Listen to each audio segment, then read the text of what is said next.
မှန်ကန်တဲ့အမြင်မှန်ကန်တဲ့အမြင်ဆိုတာ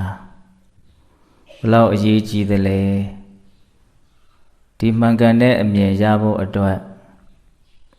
ဘလောက်ထိနားလည်ထားဖို့လိုမလဲဒီသုတ်တံကရှင်သာရိပုတ္တရာပတိမြတ်ကြီးဟောခဲ့တာဘာဘူးလို့ဒီသုတ်တံကိုဘုန်းကြီးတို့မဟောပြစ်နေရတာတော့ဆိုတော့သုတ်တံကအလွန်မှရှည်လျားလို့ဒါပေမဲ့အကျဉ်းချုပ်ပြီးတော့ဟောမယ်ဆိုရင်လည်းဟောလို့ရပါတယ်တကယ်ကသာသနာတော်မှာအရေးအပါဆုံးဟာတမ္မာဒိဋ္ဌိလို့ဆိုတဲ့အမြင်မှန်မှုပဲအဲ့ဒီအမြင်မှန်ကန်မှုတမ္မာဒိဋ္ဌိဟာအဆင့်တော့အမျိုးမျိုးရှိမှာပေါ့နော်နောက်ဆုံးသစ္စာလေးပါးကိုထွတ်ထွင်းသိတဲ့မဲ့ညာဖိုလ်ညာအဆင့်ရောက်ရင်တော့အမြင့်မားဆုံးတမ္မာဒိဋ္ဌိဖြစ်သွားမယ်ပေါ့အဲ့တော့တမ္မာဒိဋ္ဌိနဲ့ပတ်သက်ပြီးတော့ရှင်သာရိပုတ္တရာမထေရမြတ်ကြီးအသေးစိတ်ပိုင်းခြားဝေဖန်ပြီးတော့ဟောထားတာအဲ့ဒါဘုန်းကြီးတို့တတ်နိုင်သမျှဒီတဏှာကြီးအတွင်းမှာပြီးအောင်အကျဉ်းယုံပြီးတော့ပြောပါမယ်အခါတစ်ပါးရှင်သာရိပုတ္တရာမထေရမြတ်ကြီးသာဝတိပြည်စီတွင်အကြောင်းမှာသတင်းသုံးတယ်အဲ့ဒါမထေရမြတ်စီကိုယဟန်တန်ဃာတွေရောက်လာကြတော့အဲ့ဒီယဟန်တန်ဃာတွေကိုပဲရှင်သာရိပုတ္တရာကငါရှင်တို့တဲ့တမ္မာဒိဋ္ဌိတမ္မာဒိဋ္ဌိလို့ပြောနေကြတယ်အမြင်မှန်လို့ပြောနေကြတယ်ဘလို့မြင်တဲ့အမြင်ကိုမှမှန်ကန်တဲ့အမြင်လို့ပြောမလဲတမ္မာဒိဋ္ဌိတမ္မာဒိဋ္ဌိတိအာဟုသောဥစ္စတိကိတ္တဝတ္တနုခောအာဟုသောအရိယတဝကောတမ္မာဒိဋ္ဌိဟောတိဥစုကတ္တဒိဋ္ဌိဓမ္မေအဝိဇ္ဇပတ္တာရေနတမ္မနာကတောအာဂတောဣမံတတ္တမံဘလို့မြင်မှတမ္မာဒိဋ္ဌိအမြင်မှဖြစ်မဲ့လေဖြောင့်မတ်တဲ့အဖြစ်ကိုရောက်အောင်တမ္မာဒိဋ္ဌိကိုဘယ်လောက်ထိအစဉ်မြင့်ရမလဲဒီသူတော်ကောင်းတရားမှာအလွန်မှခိုင်မြဲတဲ့မတုံမလှုပ်သက်ဝင်ယုံကြည်တဲ့တရားတရားနဲ့ပြည့်စုံတဲ့ဒီသူတော်ကောင်းတရားစီကိုဆက်ရောက်လာတဲ့အနေအထားမျိုးကိုရောက်အောင်တမ္မာဒိဋ္ဌိအမြင်မှန်ကိုဘယ်လောက်ထိကိုယ်စိတ်ထဲမှာရှိနေရမလဲတမ္မာဒိဋ္ဌိရဲ့သဘောတဘာဝရှိထားရမယ်တမ္မာဒိဋ္ဌိအမျိုးအစားသူအများကြီးဟောတယ်တမ္မာဒိဋ္ဌိကိုအဲ့ဒါဘုန်းကြီးတို့အလွန်အရေးပါတဲ့အကြောင်းအရာတစ်ခုဆိုတဲ့ကြိုတင်နားလည်မှုလေးယုံကြည်မှုလေးနဲ့အလေးနဲ့ထားပြီးတော့ဘုန်းကြီးကနာစေခြင်းတယ်အဲ့ဒါရှင်သာရိပုတ္တရာကအဲ့လိုယဟန်တော်တွေကိုတမ္မာဒိဋ္ဌိလို့ပြောနေကြတယ်ဘလို့မြင်မှအမြင်မှန်ဖြစ်မလဲနော်ဘယ်အမြင်မှန်ထိရှိမှဖြောင့်မှန်တဲ့အမြင်မှန်ရှိတယ်လို့ပြောလို့ရမလဲအဲ့လိုမျိုးမေးတဲ့အခါမှာအထေမြတ်တွေကရှင်ဘုရားတဲ့ဒီလိုလေးနဲ့တဲ့အကြောင်းအရာတွေကိုသိဖို့အတွက်ရှင်ဘုရားစီကိုတပည့်တော်အဝေးကြီးကနေလာခဲ့ကြတာဒါကြောင့်ဉာဏ်ကြီးတော်မူတဲ့အရှင်ဘုရားကပဲဒီတမ္မာဒိဋ္ဌိနဲ့ပတ်သက်ပြီးတော့ဟောကြားတော်မူပါဆိုလို့အဲ့ဒါရှင်သာရိပုတ္တရာကယဟန်တော်တွေကိုဟောတာတမ္မာဒိဋ္ဌိရဲ့အဓိပ္ပာယ်ကိုသူပြောတာဘုန်းကြီးဒီမှာရေးထားတယ်ဘယ်နှမျိုးရှိတော့ဆိုတော့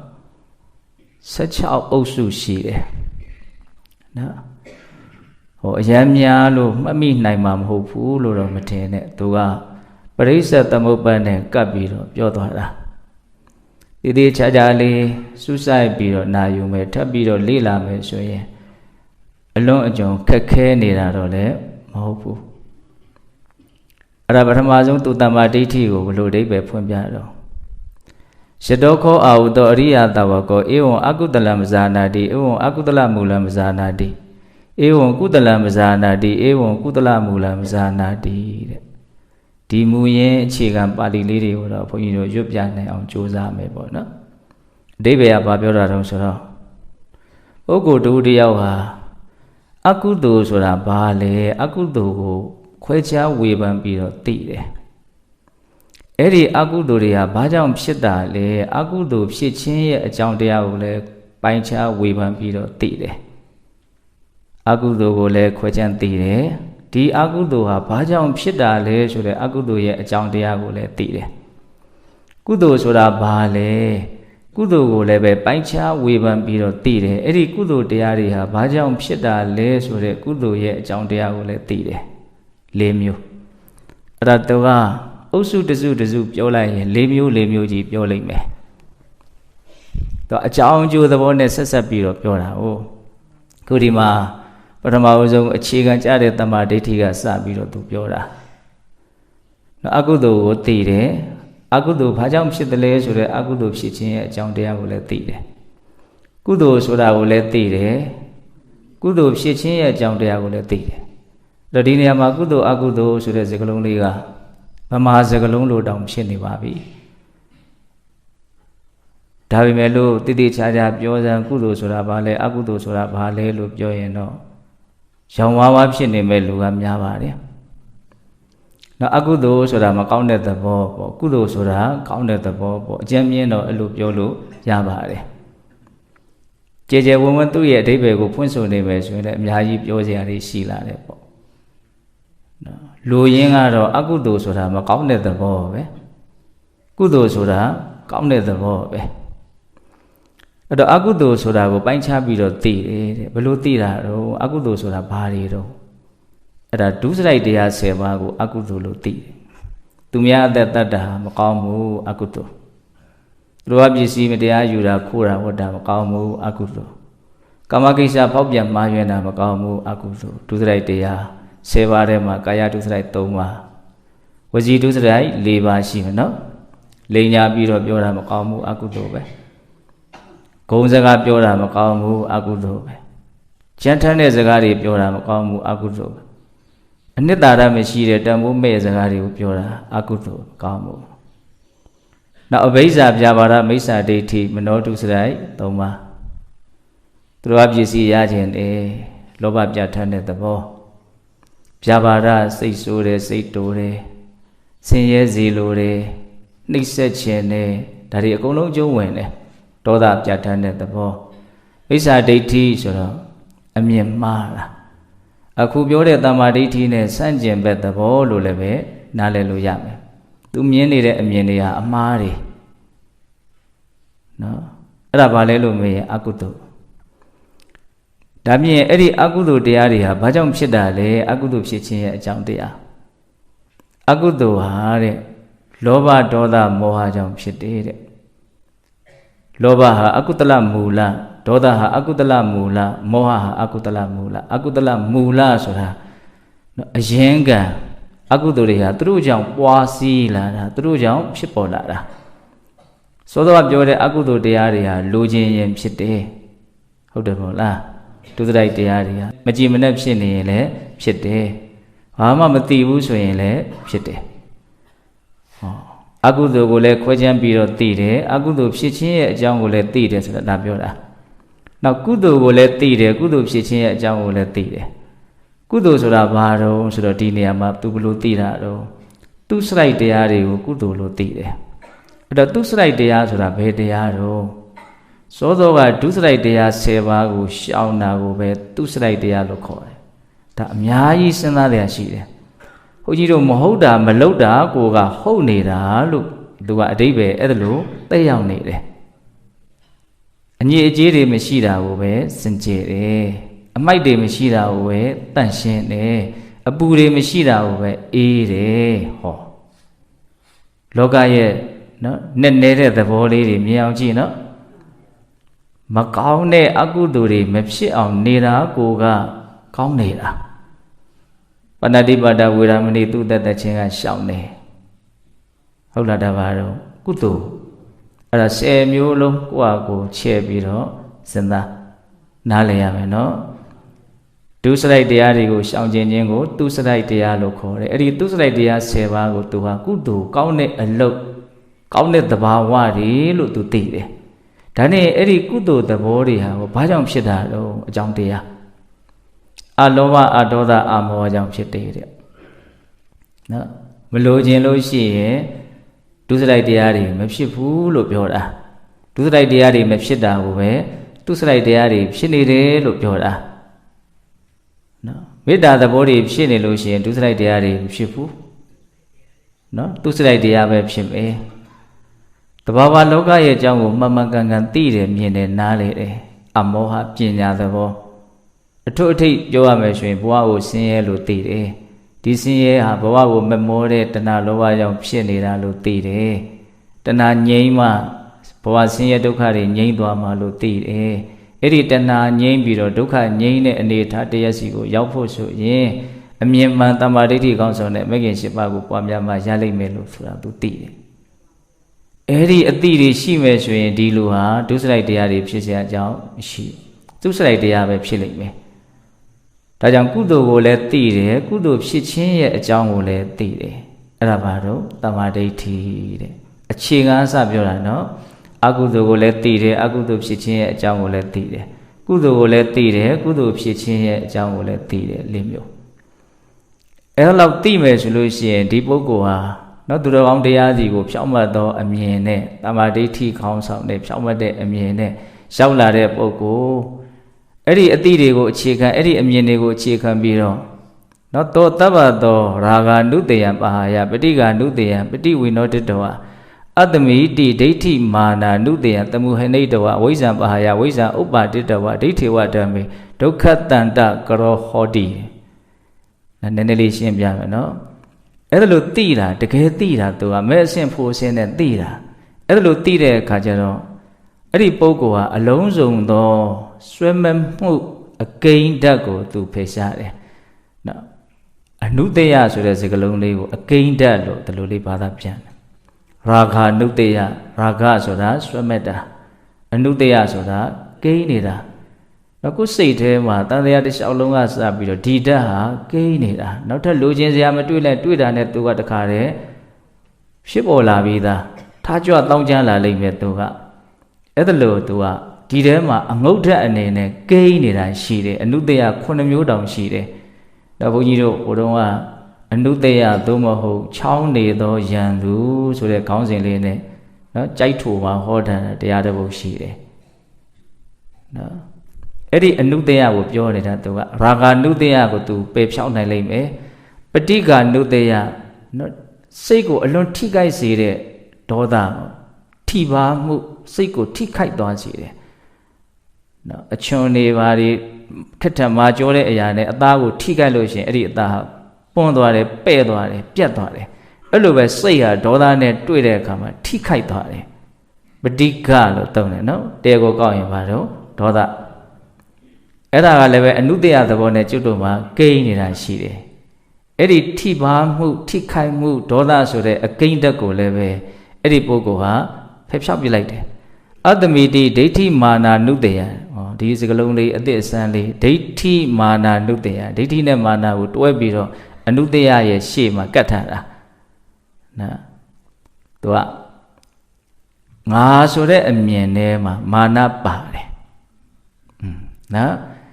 ဒီဘုန်းကြီးတို့ယုံ nant ကိုပုဂ္ဂိုလ်တ attva လို့ထင်တယ်ငါလို့ထင်တယ်သူလို့ထင်တယ်ဒီထင်တဲ့အထင်တွေထဲမှာပါလဲမာနပါတယ်အဲ့ဒါလို့ဒိဋ္ဌိမာနဒီအနုတယတွေကိုလည်းပဲတမုဟနိတဝပယ်နှုတ်ပလိုက်တယ်အဝိဇ္ဇံပါဟာယမတိမှုကိုဖယ်ရှားပြီးတော့ဝိဇ္ဇံဥပ္ပါတိတဝတိမှုကိုဖြစ်စေတယ်တဲ့ဒါကမဲဉဏ်ဖူဉဏ်အစဉ်ထိသိတဲ့အသည့်တွေကိုသူကရည်ရွယ်ပြောနေတာဒါကြောင့်မို့လို့ဒိဋ္ဌိဝဓမ္မေဒုက္ခတန္တကရောဟောတိအဲ့ဒီပုဂ္ဂိုလ်ဟာဒီဘဝမသေးခင်မှာကိုပဲဒုက္ခရဲ့အစွန်းကိုသူပြုနိုင်တယ်အဲ့ဒါလောက်ထိမြင့်သွားမယ်ဆိုလို့ရှိရင်သာသနာမှာနော်အမြင့်မားဆုံးတမ္မာဒိဋ္ဌိနဲ့သူတော်ကောင်းတရားစီကိုရောက်လာတဲ့ပုဂ္ဂိုလ်လို့ပြောလို့ရပြီတဲ့ဒီစကားလေးကနောက်ထပ်ပြောမဲ့15အုပ်စုမှာလည်းပဲဒီစကားလေးနဲ့ပဲသူကအဆုံးသတ်တယ်ဒါကြောင့်သုတ်တန်ကြီးကအရှိကြီးဖြစ်နေတာဒါဘုန်းကြီးကသူဟောစဉ်လေးကအလွန်မှစနစ်ကြတယ်အဲ့ဒါကိုအကျဉ်းမြင့်နားလေယုံလေးလောက်ပဲပြောလိုက်တာတော့နားမလဲစရာတော့ဘာမှမရှိဘူးနော်အကုသိုလ်ဆိုတာဘာလဲဆိုတာပိုင်ခြားသိတယ်အကုသိုလ်ဖြစ်ခြင်းရဲ့အကြောင်းတရားကိုလည်းပိုင်ခြားသိတယ်ကုသိုလ်ဆိုတာဘာလဲသိတယ်ကုသိုလ်ဖြစ်ခြင်းရဲ့အကြောင်းတရားကိုလည်းပိုင်ခြားသိတယ်အဲ့ဒါတမ္မာဒိဋ္ဌိပဲဆက်ပြီးတော့သွားကြမယ်နော်အရဟန်းနေရာထပ်မေးတာကိုအရှင်ဘုရားနောက်ထပ်တမ္မာဒိဋ္ဌိရဲ့အဓိပ္ပာယ်ရှိပါသေးသလား နော်ဘယ်လိုအရာမျိုးကိုနောက်ထပ်တမာဒိဋ္ဌိလို့ခေါ်လို့ရပါသေးတယ်လေအဲ့ဒီလိုမေးလို့ရှိသေးတယ်ငါရှင်တို့နောက်ထပ်တမာဒိဋ္ဌိအကြောင်းကိုပြောမယ်ဆိုတော့ဘာကိုပြောတော့ဆိုတော့အာဟာရအုပ်စုကိုပြောတယ်အာဟာရတခုခုဖြစ်လာဖို့အတွက်အလွန်ကြီးမားတဲ့အကြောင်းအထောက်အပံ့လို့အဓိပ္ပာယ်ရတယ်အာဟာရနော်အာဟာရလို့ပြောလိုက်ရင်ဘုန်းကြီးတို့ကရုပ်ပိုင်းဆိုင်ရာစားတော့ဝါမျိုးလို့ဖြစ်ပေါ်လာတဲ့ကပလီကာရအာဟာရကိုပဲပြီးပြီးတော့မြင်မိကြမယ်ပေါ့နော်အဲ့ဒါဟာရုပ်အာဟာရခေါ်တယ်အာဟာရကသူက၄မျိုးရှိတယ်ကပလီကာရအာဟာရလို့ဆိုတဲ့ဒီအစာအာဟာရကိုစားတဲ့အခါမှာဖြစ်ပေါ်လာတဲ့အာဟာရဓာတ်ပေါ့နော်နောက်ပြီးတော့ဘုန်းကြီးတို့ဖတ်တာအာဟာရဆိုပြီးတော့မြင်လိုက်တဲ့အခါမှာဖတ်တာဆိုတာတခါတည်းပါပြီးသားကြားတာနဲ့ဖတ်တာကပါပြီးသားအဲ့ဒါဟာနာအာဟာရတစ်မျိုးမနောသင်စေတနာအာဟာရဆိုတာကျတော့သူကစေတနာကိုပြောတာဟုတ်လားသူလည်းပဲပါတော့နာအာဟာရနောက်ဝိညာဏအာဟာရဆိုတာနောက်တိမှုဝိညာဉ်ကိုကနံတရားတွေအတွက်သူကပါတော့အာဟာရပဲဒါကိုဘုန်းကြီးတို့ကအရင်နားလည်ထားရမယ်ပေါ့နော်အဲ့ဒါတမာဒိဋ္ဌိရဲ့အဓိပ္ပာယ်ကိုထပ်ပြီးတော့ဘယ်လိုပြောတော့ဆိုတော့ယတောခောအာဟုသောအရိယတဝကောအာဟာရင်စပဇာနာတိအာဟာရသမှုရင်စပဇာနာတိအာဟာရនិရောဓင်စပဇာနာတိအာဟာရនិရောဓဂာမိနေပရိပရင်စပဇာနာတိတဲ့အာဟာရကိုလည်းပိုင်းခြားဝေဖန်ပြီးတော့သိတယ်ဒါဟာအာဟာရပဲလို့သိတယ်ဒီအာဟာရဟာဘာကြောင့်ဖြစ်တယ်လဲဆိုတဲ့အာဟာရဖြစ်ခြင်းရဲ့အကြောင်းတရားကိုလည်းသိတယ်ဒီအာဟာရချုပ်ခြင်းကိုလည်းသိတယ်ဒီအာဟာရချုပ်အောင်ဘယ်လိုလုပ်ရမလဲဆိုတဲ့နိလန်းကိုလည်းသိတယ်ဟော၄မျိုးနောက်တအုပ်စုမှာ၄မျိုးပြောပါနော်သူဟုတ်လားအာဟာရကိုလည်းသိတယ်အာဟာရဖြစ်ကြောင်းကိုလည်းသိတယ်အာဟာရချုပ်တာကိုလည်းသိတယ်အာဟာရချုပ်အောင်ဘယ်လိုလုပ်ရမလဲဆိုတဲ့နိလန်းကိုလည်းသိတယ်အဲ့တော့အာဟာရကိုဘယ်လိုသိတာတော့ဆိုတော့ဘုန်းကြီးပြောပြီးပြီအာဟာရ၄ပါးကိုသူသိတယ်ဒါရုပ်အာဟာရနော်ဟောဒီဖတ်တာရဲ့စေတနာရဲ့ဝိညာဉ်ဟာနာအာဟာရသူသိတယ်ဒါနဲ့အဲ့ဒီအာဟာရတွေဟာဘာကြောင့်ဖြစ်တာလဲလို့အကြောင်းတရားကိုလည်းသူသိတယ်ဘယ်လိုသိတုံးဆိုတော့ဒီအာဟာရတွေဟာတဏှာဆိုတဲ့လောဘကြောင့်ဖြစ်တယ်လို့သိတယ်တဲ့နော်ဒါတော့ဘုန်းကြီးကအသေးသေးကြီးရှင်းမပြတတ်ဘူးနော်တဏှာကြောင့်အာဟာရဖြစ်တယ်လို့မှတ်တာတစ်ချိန်ချိန်မှာကိုယ့်ရဲ့ဉာဏ်နဲ့မြင်မာလာတဲ့အချိန်မှာသဘောပေါက်ကောင်းပေါက်သွားနိုင်တယ်နော်အဲ့လိုဆိုလို့ရှိရင်အာဟာရချုပ်ခြင်းဟာဘာလဲလို့မေးရင်တဏှာချုပ်ခြင်းသည်အာဟာရချုပ်ခြင်းပဲဟောဆိုအကြောင်းတရားချုပ်သွားတဲ့အတွက်ကြောင့်ဒီအကျိုးရလဒ်ဟာလည်းဆက်ဖြစ်เสียမရှိဘူးဒါကြောင့်အာဟာရချုပ်ခြင်းသည်ဘာလဲလို့မေးရင်တဏှာချုပ်ခြင်းကိုပြောတာလို့ပြောတတ်ရမယ်အဲ့လိုဆိုရင်အဲ့ဒီတဏှာချုပ်ခြင်းလို့ဆိုတဲ့အာဟာရချုပ်ခြင်းသည်တို့ဆိုင်ရောက်ဖို့ဆိုလို့ရှိရင်ဘယ်လန်းစဉ်တိုင်းတော်ရမလဲအဲ့ဒါဘာလဲဆိုတော့မဂ္ဂင်၈ပါးပဲတဲ့နော်ဒီသုတ်တန်ထဲမှာမဂ္ဂင်၈ပါးကအဓိကနေရာနေပြီးတော့ပါဝင်နေတာကိုအမြဲတမ်းတွေ့ရလိမ့်မယ်ဟုတ်လားအာဟာရကရုပ်အာဟာရတစ်မျိုးနာမ်အာဟာရ၃မျိုးနော်ဖတ်တာရဲ့စေတနာရဲ့ဝိညာဉ်ရဲ့ဟုတ်ပြီနော်အာဟာရဘာကြောင့်ဖြစ်လဲတဏှာကြောင့်ဖြစ်တယ်အာဟာရချုပ်ခြင်းဆိုတာဘယ်အရာလဲဆိုတဏှာချုပ်ခြင်းပဲတဏှာချုပ်အောင်ဘယ်လိုလုပ်ရမလဲအာဟာရချုပ်အောင်ဘယ်လိုလုပ်ရမလဲဆိုရင်မဂ္ဂင်၈ပါးပဲအဲ့ဒီလိုသိရင်အဲ့ဒါဘာတော့တမာဒိဋ္ဌိတဲ့အဲ့ဒီအတိနဲ့တကွစောစောကပြောခဲ့သလိုအနုတ္တယအကိန်းဓာတ်တွေကိုဖယ်ရှားနိုင်တယ်ဆွဲမဲ့မှုဆိုတဲ့အကိန်းဓာတ်ကိုဖယ်ရှားမယ်စိတ်ကိုထိခိုက်စေတဲ့ဒေါသအကိန်းဓာတ်ကိုလည်းဖယ်ရှားမယ်မာနနဲ့ဒိဋ္ဌိကိုလည်းပယ်နှုတ်ပြလိုက်ပြီးတော့ဒီဘဝတွင်ကိုပဲမသိတာတွေဖယ်သိတာတွေဖြစ်ပွားစေပြီးတော့ဒုက္ခရဲ့အဆုံးကိုဒီပုဂ္ဂိုလ်ဟာပြုတ်နိုင်တယ်အဲ့ဒါဆိုရင်သူဟာတမာဒိဋ္ဌိဤတုံသွားပြီဆိုတဲ့သဘောနော်ဒီသူတော်ကောင်းတရားစီကိုတမာဒိဋ္ဌိဖြင့်ဆက်ရောက်လာတဲ့ပုဂ္ဂိုလ်ဒီလိုလေးနဲ့သုံးတယ်ဟုတ်ပြီနော်ဒါလေးတွေကနောက်အုပ်စုတွေကြတော့တခုချင်းအုပ်စုတိုင်းဘုန်းကြီးထည့်ပြီးတော့မပြောတော့ဘူးဟုတ်လားအခုနှစ်အုပ်စုရှိသွားပြီဟုတ်ပြီနော်အာဟာရတဲ့အာဟာရပြီးတော့ဘာပြောလို့ဆိုနော်သစ္စာကိုပြောလိုက်မယ်ဟုတ်လားယတောခောအာဟုသောအုပ်စုတစုပြီးရင်နောက်ထပ်တစုပြောနေတာကယဟန်တွေကထပ်မေးနေလို့သူကပြောတာအဲ့ဒါလည်းဘုန်းကြီးကနောက်အုပ်စုတွေမှာထည့်ပြောတော့မှမဟုတ်တော့ဘူးနော်ယတောခောအာဟုသောအရိယတဝကောဒုက္ခင်စပဇာနာတိဒုက္ခသမှုရင်စပဇာနာတိဒုက္ခនិရောဓင်စပဇာနာတိဒုက္ခនិရောဓဂာမိနေပရိပရင်စပဇာနာတိနော် ဆင်းရဲဆိုတာဘာလဲဆင်းရဲကိုသူခွဲခြားဝေဖန်ပြီးတော့သိတယ်နော်ဒီဆင်းရဲဒုက္ခကဘာကြောင့်ဖြစ်တယ်လဲဆိုတဲ့ဆင်းရဲဒုက္ခဖြစ်ခြင်းရဲ့အကြောင်းကိုလည်းသိတယ်ဒီဆင်းရဲချုပ်ရာဆင်းရဲချုပ်ခြင်းကိုလည်းသိတယ်ဒီဆင်းရဲချုပ်ခြင်းရဲ့အကြောင်းတရားတနည်းအားဖြင့်ဆင်းရဲချုပ်အောင်ဘယ်လိုလုပ်ရမလဲဆိုတဲ့နိလန်းကိုလည်းသိတယ်သစ္စာလေးပါနော်ဆင်းရဲကိုလည်းသိတယ်ဆင်းရဲကြောင်းတရားကိုလည်းသိတယ်ဆင်းရဲချုပ်ခြင်းကိုလည်းသိတယ်ဆင်းရဲချုပ်ရာကိုရောက်စေတဲ့အကျင့်လမ်းစဉ်ကိုလည်းသိတယ်ဒါတွေကတော့ယောဂီတို့ကျွမ်းကျင်ပြီးသားနော်ဆင်းရဲဆိုတာဘာလဲလို့မေးရင်ဘဝကြီးဟာဆင်းရဲပဲလို့တလုံးနဲ့ပြောလိုက်ရင်ရတယ်ဒါပေမဲ့မြတ်စွာဘုရားတော့နည်းနည်းလေးအသေးစိတ်ပြီးတော့ပြောတယ်ဇာတိပိဒုက္ခဟောနော်မွေးဖွားခြင်းဟာဆင်းရဲတယ်ဆင်းရဲဆိုတာမွေးဖွားခြင်းပဲဆင်းရဲနေတာပဲသူကဆင်းရဲတဲ့အရာနော်အိုမင်းနဲ့ဟောင်းနွမ်းတယ်ဆင်းရဲတယ်နာကျင်ခံခဲရတယ်ဆင်းရဲတယ်ပျက်စီးရတယ်ဆင်းရဲတယ်ဇာတိပိဒုက္ခသရပိဒုက္ခဗျာတိပိဒုက္ခမရဏပိဒုက္ခအပိယဟိတံပယောဂောဒုက္ခပိယဟိဝိပယောဂောဒုက္ခမချစ်ရှင်တွဲချစ်သူကွဲနဲ့မင်းကွန်းဆိုတော့ကြီးရဲ့စကလုံးလေးတယ်နော်ပဋိသန္ဓေဩနာတိဟုလေးတွေရင်းမြစ်ဒုက္ခဖြစ်၏မချစ်ရှင်တွဲချစ်သူကွဲနဲ့လိုလဲမရကွာတာဖြစ်ခြင်းနဲ့ဖြစ်မလားကွာတာရခြင်းနဲ့ရမလားကိုဆင်းရဲတယ်လိုလဲမရအကျဉ်းပြတော့ပင်စဥပါဒနခန္ဓာသစ္စာဒုက္ခမမောလားတန်ခိတ်တေနပင်စုပါဒနခန္ဓာဒုက္ခ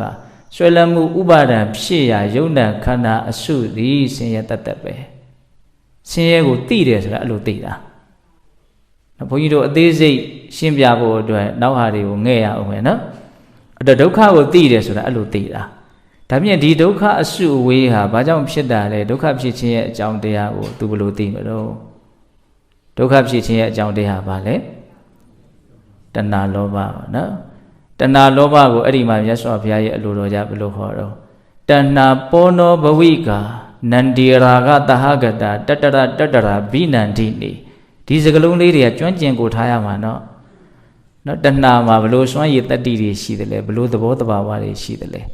ဘဝသစ်ကိုထပ်မံဖြစ်ပေါ်စေတဲ့အစွမ်းရှိတယ်တဏှာပောနောဘဝိကာဘဝကိုထပ်ဖြစ်နေစေတာသူပဲဘဝကိုကဒုက္ခဖြစ်တဲ့အတွက်ကြောင့်ဘဝကိုဖြစ်စေတဲ့အရာဒီဒုက္ခကိုဖြစ်စေတဲ့အရာပဲဒါကြောင့်သူ့ကိုနော်ဘဝတမှုရိယလို့ဒီလိုလည်းပဲပြောလို့ရတယ်လို့နော်သစ္စာအနေနဲ့ပြောတဲ့အခါမှာဒုက္ခတမှုရိယသစ္စာဒီလိုပြောတာပေါ့နော်ဘဝကိုကဒုက္ခဖြစ်နေလို့ဘဝကိုဖန်တီးတဲ့သူဒီဒုက္ခကိုဖန်တီးတဲ့သူပဲဒီသဘောပြောတာနော်ဒုက္ခကိုလည်းပိုင်းခြားသိတယ်ဒုက္ခဖြစ်ခြင်းရဲ့အကြောင်းကိုလည်းသိတယ်ဆိုတာအဲ့လိုဒါဖြင့်ဒုက္ခချုပ်ခြင်းကဘာလဲဆိုတော့တဏှာချုပ်ခြင်းဟာဒုက္ခချုပ်ခြင်းပဲယောတတ္တယေဝတဏှာယအတ္တိတဝိရာဂတိတော်သောစာဂောပတိနိတကောမုဒ္တိအနာလယောဒကမာကြီးတွေနော်အမြဲတမ်းလိုရွတ်နေတဲ့ဓမ္မစကြာထဲမှာအလုံးမလေးနဲ့တဲ့ပြောရရင်သာသနာတော်မှာအလေးနဲ့ဆုံးစကလုံးတွေစုထားတာအဲ့ဒီဓမ္မစကြာကနော်ဝန်ထဲစရာကောင်းတာကအာမလို့အာမရဖြစ်เสียကောင်းတာလို့အဲ့လိုပဲပြောင်းသုံးခြင်းပါတယ်လေဟုတ်လားအဲ့ဒါကဘာလဲအတိပ္ပယ်ကိုဘာမှမသိဟုတ်လားနော်ဒါရေဝရကိုပြောတာကသိတဲ့လူအနေချင်းတော့လဲရှိကောင်းရှိမယ်ပေါ့ဟုတ်လားဒါမြတ်စွာဘုရားကနော်ဒုက္ခချုပ်တယ်ဆိုတာဘာတော့တဏှာချုပ်သွားတဲ့သဘောနိဗ္ဗာန်ကိုပြောတာအဲ့လို့ဆိုရင်ဒုက္ခချုပ်ရာကိုရောက်စေတဲ့အကျင့်ဟာဘာလဲဆိုတော့မဂ္ဂင်၈ပါးပဲလာမယ်ဟုတ်ပြီနော်အဲ့ဒါလို့သိတာကိုဘယ်လိုခေါ်တော့တမ္မာဒိဋ္ဌိဘယ်နှအုပ်စုရှိသွားပြီတော့၃အုပ်စုရှိသွားပြီနော်၃အုပ်စုရှိသွားပြီနောက်အုပ်စုကသူကပရိစ္ဆေသမုပ္ပါကိုဘုန်းကြီးအရင်နည်းနည်းလေးရှင်းပြမယ်အဲ့ဒါဆိုလို့ရှိရင်ယောဂီတို့မှတ်သားရတာလွယ်သွားမယ်ပရိစ္ဆေသမုပ္ပါမှာ12အုပ်စုကိုအရင်နားလည်ရမယ်အဝိဇ္ဇာပစ္စယသင်္ခါရသင်္ခါရပစ္စယဝိညာဏဝိညာဏပစ္စယနာမရူပနာမရူပပစ္စယသလယရဏသလယရဏပစ္စယဖတ်တော်ဖတ်တပစ္စယဝေဒနာဝေဒနာပစ္စယတဏ္ဏတဏ္ဏပစ္စယဥပါဒနာဥပါဒနာပစ္စယဘဝဘဝပစ္စယဇာတိဇာတိပစ္စယဇရာမရဏတောကပတိဒေဝဒုက္ခဒေါမနတုပါဒတမ္မတိ12မျိုးနော်အဲ့ဒါကိုဒီတမ္မာဒိဋ္ဌိကိုရှင်းပြတဲ့အခါမှာ အဲ့ဒီပရိစ္ဆေသမုပ္ပါဒေသနာမှာလာတဲ့ဒီအချင်းအရာဒီအကြောင်းအရာတွေကိုဘယ်ကနေစပြီးတော့ရှင်းပြတော့ဆိုတော့ဇရာမရဏကနေရှင်းပြတယ်နောက်ပြန်သွားမှာတတိလေးထားပြီးတော့တတိချာနားထောင်တရားကအရန်ကြီးအလိုလျောက်ဆွဲဆောင်မှုရှိတဲ့အနေအထားစီကိုတော့ရောက်မှာတော့မဟုတ်ဘူးလေးနဲ့တဲ့အကြောင်းအရာကိုစိတ်ဝင်စားတယ်ငါမှတ်မိအောင်လုပ်မယ်ဒီဥစ္စာကိုနားလည်အောင်လုပ်မယ်ဆိုတော့နော်ပင်ကိုအခန့်လင်းတဲ့တာကိုကြိုက်တဲ့သဘာဝလေးရှိနေမှယောဂီတို့တရားနာတာအရသာပေါ်လိမ့်မယ်နော်ယတောခောအာဟုသောအရိယတဝကောဇရာမရဏင်္စပဇာနာတိဇရာမရဏသမှုရိင်္စပဇာနာတိဇရာမရဏនិရောဓင်္စပဇာနာတိဇရာမရဏនិရောဓဂာမိနေပရိပရိင်္စပဇာနာတိတဲ့ဇရာမရဏလို့ဆိုတဲ့အိုခြင်းသေခြင်းကိုလည်းသိတယ်ဒီအိုခြင်းသေခြင်းဟာဘာကြောင့်ဖြစ်တာလဲဆိုတဲ့အိုခြင်းသေခြင်းရဲ့အကြောင်းတရားကိုလည်းသိတယ်နော်ဒီအိုခြင်းသေခြင်းချုပ်ရာကိုလည်းသိတယ်ဒီအိုခြင်းသေခြင်းချုပ်ဖို့အတွက်ကျင့်သုံးရမယ့်နည်းလမ်းကိုလည်းသိတယ်တဲ့၄မျိုးအဲ့တော့အိုခြင်းသေခြင်းကိုသိတယ်ဆိုတာဘယ်လိုတော့ဒါကတော့ယောဂီတို့လည်းသိပါတယ်နော်အိုတယ်ဆိုတာဘာတော့အိုတယ်ဆိုတာကြည့်မကောင်းတာပေါ့ကြည့်ရခက်ကြည့်ရဆိုးအဲ့ဒါကြည်လာလေကြည့်ရခက်လေဖြစ်မယ်နော်အရေးတွေတွန့်လာတယ်သွားတွေကျိုးလာတယ်ဆံမင်းတွေဖြူလာတယ်ဟုတ်လားတဖြည်းဖြည်းနဲ့ဆုပ်ယုပ်လာတယ်ဆုပ်ယုပ်လာတယ်အဲ့ဒါဘာလို့အိုတာပဲသေမလို့ပြင်တာလို့တမျိုးလေးဘာသာပြန်ရင်လည်းရတယ်ဟုတ်လားအိုတာဆိုတာဘာလို့သေမလို့ပြင်ဆင်းနေတာသူကကျတို့တခုခုလုပ်တော့မယ်ဆိုပြင်ရသေးတာဟုတ်ဗျာဟုတ်လားအဲ့ဆိုအိုတယ်ဆိုတာသေမလို့ပြင်နေတာအဲ့ဒါဆိုသေတယ်ဆိုတာဘာတော့ဆိုသေတယ်ဆိုတာလည်းပဲဟုတ်လားအတိပ္ပယ်ဖွင့်ဖို့တော့တော်တော့ခက်တယ်အဲ့ဒါမြတ်စွာဘုရားကတော့အဲ့မှာအဲ့ဒီပါဠိတွေလည်းဘုန်းကြီးကမရဘူးဖြစ်နေတယ်အတိပ္ပယ်လေးကိုတော့သိပါတယ်တော့ကွယ်လွန်သွားတာသုတိစိတ်ကျသွားတာဇီဝိတ္တိန်တွေပြတ်သွားတာ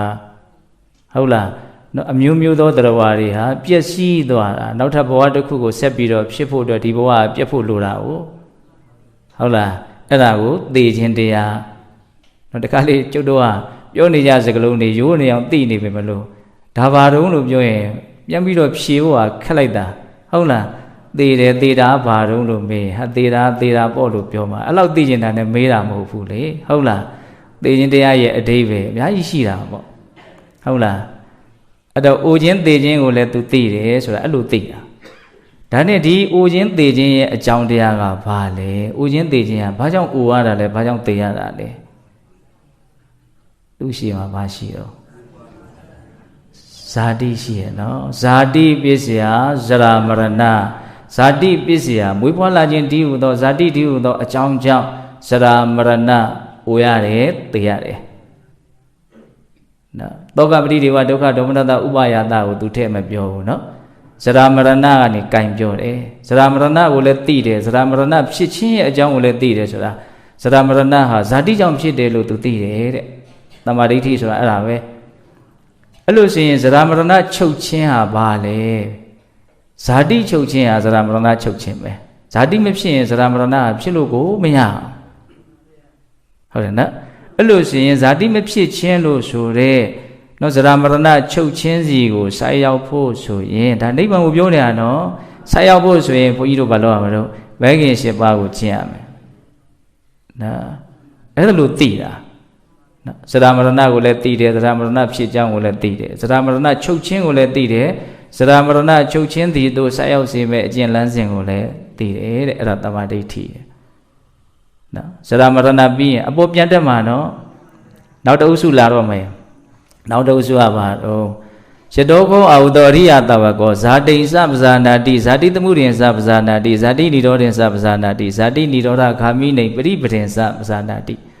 ဇာတိကိုလည်းသိတယ်ဇာတိဖြစ်ခြင်းရဲ့အကြောင်းကိုလည်းသိတယ်ဇာတိချုပ်ခြင်းကိုလည်းသိတယ်ဇာတိချုပ်အောင်ဘယ်လိုလုပ်ရမလဲဆိုတဲ့နိလန်းကိုလည်းသိတယ်ဟော၄မျိုးဇာတိကိုသိတယ်တဲ့ဘယ်လိုသိတာတော့မွေးဖွားလာတဲ့သဘောဟာဇာတိပေါ့နော်ခန္ဓာ၅ပါးထင်ရှားဖြစ်လာတယ်အာယတနာတွေရတယ်အဲ့လိုလေးသုံးလုံးနဲ့ဇာတိရဲ့အဓိပ္ပာယ်ကိုဖွင့်ဆိုတာကိုအာယတနာတွေဖြစ်ပေါ်လာတယ်မျက်စိနာနာလျှာကိုယ်စိတ်ဟုတ်လားရုပ်စုဝေနာစုဝေအစုအပုံကြီးတွေပြည့်စုံဖြစ်လာတယ်အဲ့ဒါဘာခေါ်တော့ဇာတိကိုသိတယ်ဆိုတာအဲ့လိုသိတာ ဒီဇာတိဘာကြောင့်ဖြစ်တယ်လဲဇာတိဖြစ်ခြင်းရဲ့အကြောင်းတရားတဲ့အဲ့ဒါကိုလည်းသိတယ်သူရှိပါရှိမလို့ဘဝပစ္စယဇာတိဒါကြောင့်မို့ဆိုတော့ဘုန်းကြီးကပရိစ္ဆေသမုပ္ပါဒ်လေးကိုရွတ်ပြတယ်နော်ဘဝပစ္စယဇာတိဘဝဒီဟူသောအကြောင်းကြောင့်ဇာတိဖြစ်တယ်အဲ့လိုဆိုရင်ဘဝရဲ့အဓိပ္ပာယ်ကိုနည်းနည်းတော့နားလည်ရမယ်။နောက်ဘဝဆိုတာဒီနေရာမှာသူကကမ္မဘဝဥပပတ္တိဘဝလို့ဘဝနှမျိုးရှိတယ်။အဲ့ဒီတည်းကအဓိကသူကကမ္မဘဝကိုပြောတာ။ကမ္မဘဝဆိုတာကုသိုလ်ကံအကုသိုလ်ကံကိုပြောတာ။နော်ကုသိုလ်ကံအကုသိုလ်ကံကိုကမ္မဘဝလို့ပြောတာ။ဟုတ်လား။အဲ့ဒီကုသိုလ်ကံအကုသိုလ်ကံနော်ဒီစေတနာပြတ်ထန်းတဲ့ကောင်းသောစေတနာမကောင်းသောစေတနာပြတ်ထန်းတဲ့ကိုယ့်ရဲ့နော်တွေးတောချက်တွေပြောဆိုချက်တွေလှုပ်ချက်တွေအဲ့ဒါတွေကဘာခေါ်တော့ကံခေါ်တာပါနော်ဘုန်းကြီးတို့ခဏခဏပြောနေဒါတွေကနားယူဝအောင်လို့ဟုတ်လားကောင်းတဲ့စိတ်ထားကိုအခြေခံပြီးတော့ဖြစ်တဲ့အတွေးတွေပြောတွေအလုပ်တွေကိုကုသိုလ်ကံခေါ်တယ်မကောင်းတဲ့စိတ်ထားတွေကိုအခြေခံပြီးတော့ဖြစ်ပေါ်လာတဲ့အတွေးအပြောအလုပ်တွေကိုအကုသိုလ်ကံခေါ်တယ်ဒါတွေကအလုံးကိုအလွတ်ရထားရမှာဟုတ်လားအဲ့ဒီကံတရားကိုဘာလို့ပြောတော့ဘဝလို့ပြောတာနော်အဲ့ဒီကံတရားသည်ပင်လျင်ဇာတိဖြစ်ခြင်းရဲ့အကြောင်းတဲ့ဒါကပရိစ္ဆေသမုပ္ပါဒေသနာယပြောတာဟုတ်လားသောသောကတဏ္ဍပောနောဘုိကာဆိုတဲ့ဒေသနာယပြောမယ်ဆိုရင်အဓိကပစုဟာဘဝဖြစ်ခြင်းရဲ့အကြောင်းလေတဏ္ဍလောဘဟာဘဝဖြစ်ခြင်းရဲ့အကြောင်းပဲနော်ဒါပေမဲ့ဒီမှာမြတ်စွာဘုရားရဲ့အလိုတော်ကြောင့်ရှင်သာရိပုတ္တရာမြင်းပြထားတာဇာတိဟာဘာကြောင့်ဖြစ်တယ်လဲကုသိုလ်ကံအကုသိုလ်ကံလို့ဆိုတဲ့ကမ္မဘဝကြောင့်ဖြစ်တယ်လို့သူမြင်တယ်ဟုတ်လားအဲ့ဒါလို့ဆိုလို့ရှိရင်ဇာတိချုပ်ခြင်းရဘယ်ရလဲလို့မေးဇာတိချုပ်ခြင်းရအဲ့ဒီဘဝချုပ်ခြင်းပဲကမ္မဘဝချုပ်ခြင်းပဲဟုတ်လားနော်အဲ့လိုဆိုလို့ရှိရင်အဲ့ဒီကမ္မဘဝချုပ်အောင်ဘယ်လိုလုပ်ရမလဲဇာတိချုပ်အောင်ဘယ်လိုလုပ်ရမလဲဇာတိချုပ်ခြင်းစီကိုဆက်ရောက်အောင်ဘယ်လိုလုပ်ရမလဲဆိုရင်ဝိက္ခင်၈ပါးကိုကျင့်သုံးရမယ်တဲ့နော်ဒီတိုင်းလေးသွားမယ်ဆိုတော့တရားမြန်တောင်ပြီးသွားမယ်နော်စရမရဏဇာတိရောက်သွားပြီနော်ဇာတိပြီးရဲ့နောက်တအုပ်စုလာလိမ့်မယ်ဇာတိရဲ့ရှိမှမစုရှိလေဘဝရှိတယ်အခုပြောလိုက်တဲ့ကမ္မဘဝဥပပတ္တိဘဝဥပပတ္တိဘဝကိုအဲ့ဒီမှာဘုန်းကြီးတို့နားလည်ဖို့လိုလာလိမ့်မယ်ဟုတ်လားဆက်ပြီးတော့ရှင်သာရိပုတ္တရာကယဟန်နေရဲ့တောင်းပန်မှုကြောင့်ဆက်ပြောတယ်ယတောခောအာဟုသောအရိယတဝကောဘဝင်စပဇာနာတိဘဝတမှုရင်စပဇာနာတိဘဝနိရောဓင်စပဇာနာတိဘဝနိရောဓဂ ामि နေပရိပရင်စပဇာနာတိဘဝကိုလည်းသိတယ်ဘဝဖြစ်ခြင်းရဲ့အကြောင်းတရားကိုလည်းသိတယ်ဘဝချုပ်ခြင်းကိုလည်းသိတယ်ဘဝချုပ်အောင်ဘယ်လိုလုပ်ရမလဲဆိုတာကိုလည်းသိတယ်အဲ့ဒီမှာကျတော့ဘဝအရာဘဝကိုသိတယ်ဆိုတာဘာကိုသိတာလဲလို့ပြောတဲ့အခါမှာငဝါဒပြောင်းသွားပြီနော်ဘဝကိုသိတယ်ဆိုတာဘဝကဘာလဲလို့မေးကမ္မဘဝဥပပတ္တိဘဝဒီလိုမပြောတော့ဘဲနဲ့ကာမဘဝရူပဘဝအရူပဘဝဟုတ်လားဘဝ၃ပါးဆိုတာကြားဘူးလေနော်အပေဘုံနဲ့လူဘုံနတ်ဘုံကိုကာမဘဝခေါ်တယ်နော်ရူပပြမတွေကိုရူပဘဝအရူပပြမတွေကိုအရူပဘဝနော်တရားဝါတွေရဲ့အဆင့်အတန်းကိုကြည့်ပြီးတော့ဘဝကိုအဲ့လိုခွဲလိုက်တာပါနော်ကာမနဲ့ပဲအမြဲပြောနေကြတဲ့တရားဝါတွေကိုတစုတည်းပြုတ်လိုက်တာကာမဘဝတယ်ဟုတ်လားကျွတ်တို့ကဘယ်အုပ်စုထဲပါနေတော့တိရစ္ဆာန်တွေနဲ့ရောနေတဲ့အုပ်စုထဲပါနေတယ်ဟုတ်တယ်မို့လားနတ်တွေရောလူတွေရောကတော့အပေပုံသားတွေနဲ့တော့ဒီကိစ္စမှာကြတော့ကာမကိုခံစားတဲ့နေရာမှာကြတော့ဘာတော့အတူတူပဲဟုတ်လားကာမဘဝရူပဘဝအရူပဘဝဘဝကိုသိတယ်ဆိုတော့အဲ့လိုသိတယ်တဲ့ဒါနဲ့အဲ့ဒီဘဝဘာကြောင့်ဖြစ်တယ်လဲဘဝတမှုရိယဘဝဖြစ်ခြင်းရဲ့အကြောင်းတရားဘဝရဲ့ရှေ့မှာဘာရှိတော့ဥပါဒံရှိရနော်ဥပါဒနာပစ္စယဘဝဥပါဒံဆိုတာဘာတော့ဆွဲလန်းတာအဲ့ဒီဆွဲလန်းတာအမျိုးအစားဘယ်လောက်ရှိတယ်လဲဆိုတော့သူ့လည်းကြတော့ပြောလိမ့်မယ်အခုဘုန်းကြီးတို့မပြောသေးဘူးပေါ့နော်ဆွဲလန်းမှုဥပါဒံကြောင့်ဘဝဖြစ်တယ်ဟုတ်လားဆွဲလန်းမှုဥပါဒံကြောင့်ဘဝဖြစ်တယ်ဥပါဒံဒီဘဝဖြစ်ခြင်းရဲ့အကြောင်းတရားအဲ့လိုသိတယ်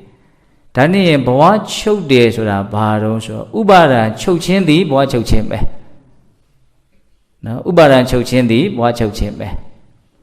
အဲ့လိုဆိုရင်ဘဝချုပ်အောင်ဘယ်လိုလုပ်ရမလဲလို့မေးရင်မဂ္ဂင်၈ပါးဒီလိုတွေလွယ်လွယ်လေးပြောတတ်ပြီနော်စရမရဏရဲ့ဇာတိရဲ့ဘဝရဲ့ဥပါဒံအခုမှလာမယ်နော်အခု၃ခုပြီးသွားပြီဟုတ်လား Yadoko Audoria Tavako Ubadana Zapazanadi, Ubadana, the Murin Zapazanadi, Ubadana, Nidorin Zapazanadi, Ubadana, Nidora Gamine, Petibirin Zapazanadi.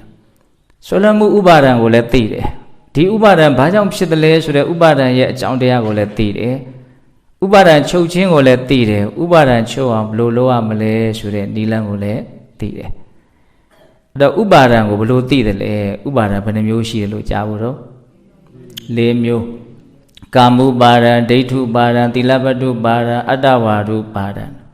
Taliri go Shimpia, no, the Usa lady. No, Poyo Junjan Tayame, a day lady. Hola Swellan Mua, no, below Bonsam Unes, Swellan Nijara, a body go Swellan Nijara, a below Swellan Nijara, so that would Dilemio Shimpia like a day that could eat Nale Baran.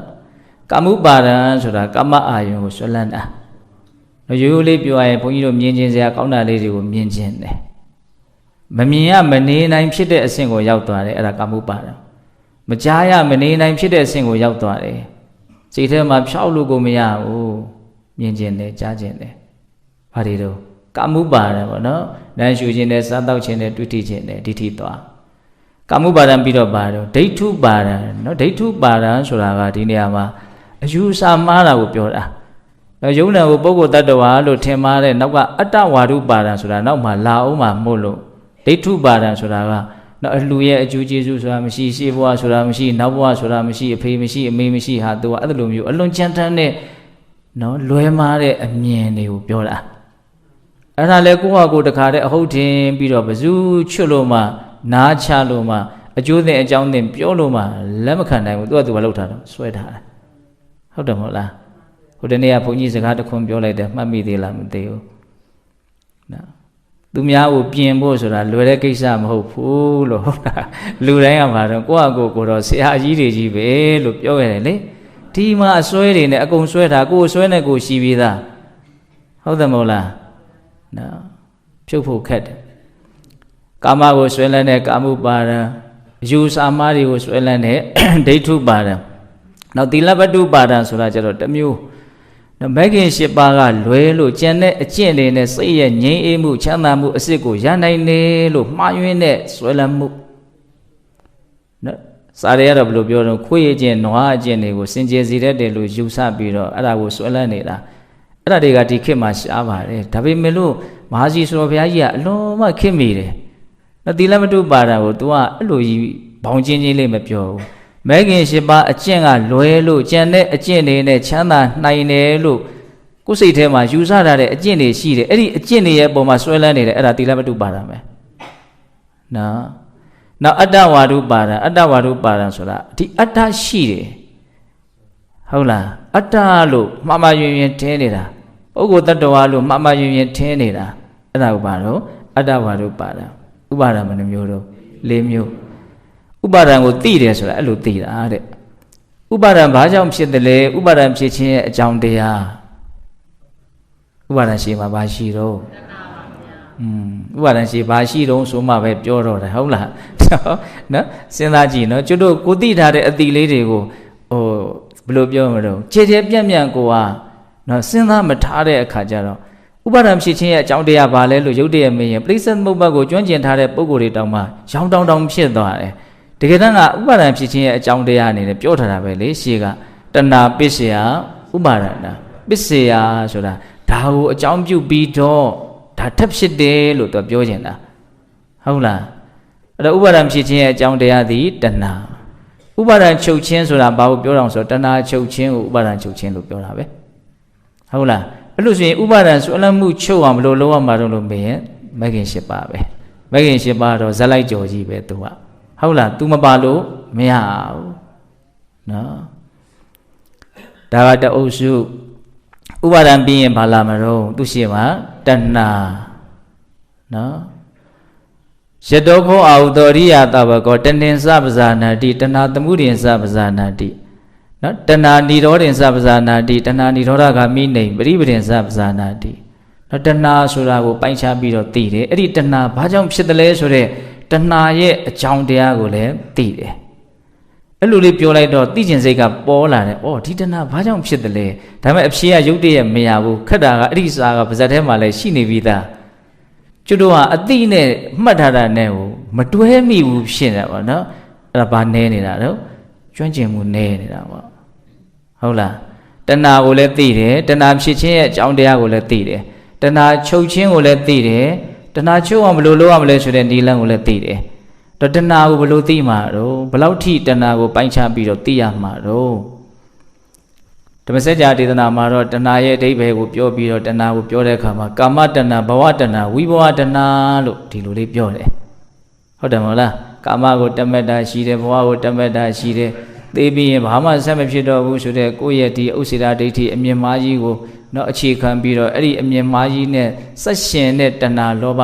ဝိဘဝတဏှာလို့အဲ့လိုလေးအဓိပ္ပာယ်ဖွင့်တယ်ခုဒီမှာတော့မြတ်စွာဘုရားရဲ့အလိုတော်ကြောင့်နော်တဏှာကိုသိတယ်ဆိုတာကိုသူတဏှာ6မျိုးပြောတယ်နော်ရူပတဏှာအယောင်နေရဲ့အပေါ်မှာတဏှာဖြစ်နေတာအယောင်အရှင်းဟုတ်လားကျွတ်တို့ကြည်ကျင်နေတာ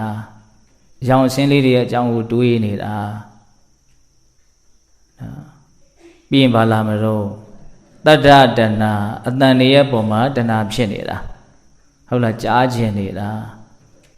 ကိုကြားကျင်တဲ့လူရဲ့အတန်ကိုကြည့်ကျင်တဲ့လူရဲ့ပုံတံနော်ဒါဆိုရင်ဘုန်းကြီးတို့ပိုးပြီးတော့ရှင်းတယ်ပေါ့နော်အယောင်ရှင်းပေါ်မှာတဏှာဖြစ်တယ်အတန်ပေါ်မှာတဏှာဖြစ်တယ်ပြီးရင်ဘာလာမလို့ကန္ဓတဏှာရတ္တတဏှာဖုရဘတဏှာဓမ္မတဏှာဆိုပြီးတော့အာယုံ6ပါးရဲ့နောက်မှာတဏှာတွဲလိုက်ပေါ့နော်တဏှာ6ပါးဖြစ်သွားတယ်ရူပတတ္တခန္ဓာရတ္တဖုရဘဓမ္မနော်တဏှာကိုသိတယ်ဆိုတာ तू အဲ့လိုသိတာ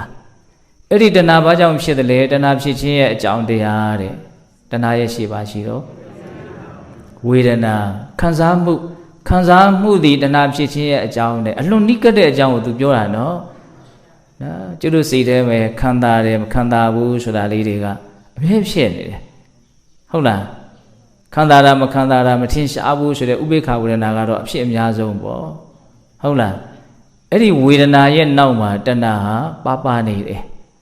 ကျွတ်တို့အစဉ်ပြေတယ်ခံစားတယ်တက်တာတယ်ဆိုရင်တဏှာဖြစ်တယ်ဆိုတာကထင်ရှားပေမဲ့လို့မခံစားဘူးမတက်တာဘူးဆိုတဲ့ဒုက္ခဝေဒနာရဲ့နောက်မှာတဏှာလိုက်လာပုံကသိမထင်ရှားဘူးဖြစ်တယ်အဲ့ဒါကိုကျမ်းစာတွေထဲမှာတိတိကျကျလေးရှင်းပြတယ်လူဟာဆင်းရဲပြီဆိုရင်ချမ်းသာမှုကိုတောင့်တတယ်ကိုရဘူးတဲ့ချမ်းသာကလည်းကာမဒုက္ခလောက်ပဲရဘူးတာကိုဇန်ချမ်းသာလည်းသူရမှမရဘူးတော့မတောင့်တတတ်ဘူးနိဗ္ဗာန်ချမ်းသာလည်းမရဘူးတော့မတောင့်တတတ်ဘူးအဲ့တော့ तू ကတခုခုအဆင်မပြေဖြစ်ပြီဆိုတာနဲ့တစ်ချိန်လုံးကတတ်တာခဲ့ဘူးတာအဆင်ပြေခဲ့ဘူးတာလေးကိုပဲ तू ကလွမ်းနေဟုတ်လားအဲ့တော့ဘာဖြစ်ပြီတော့ဆင်းရဲပြီဆိုရင်လည်းကျွတ်တို့ကချမ်းသာတာကိုတောင့်တပြန်ရောချမ်းသာတော့လည်းပူချမ်းသာခြင်းနဲ့ဆင်းရဲတော့လည်းချမ်းသာခြင်းနဲ့ तू ကအဲ့လိုပဲလာနေတယ်ဒါကြောင့်ဝေဒနာပြစ္ဆေယတဏှာဆိုတာလေးကိုအဲ့လိုလေးနားလည်ရမယ်တဏှာဖြစ်ခြင်းရဲ့အကြောင်းတရားအဲ့ဒီတဏှာချုပ်တယ်ဆိုတာဘာပြောတာတော့တဏှာချုပ်ခြင်းကဘာလဲတဏှာချုပ်ရာဘာလဲဝေဒနာချုပ်ရင်တဏှာချုပ်မှာပဲတဲ့နော်ခံစားမှုမဖြစ်ရင်တဏှာမဖြစ်ဘူးဒီသဘောလေးကိုပြောတာနော်ခံစားမှုကမဖြစ်ဘူးလို့ရှိသလားစိတ်ဖြစ်တိုင်းဝေဒနာပါနေတာနော်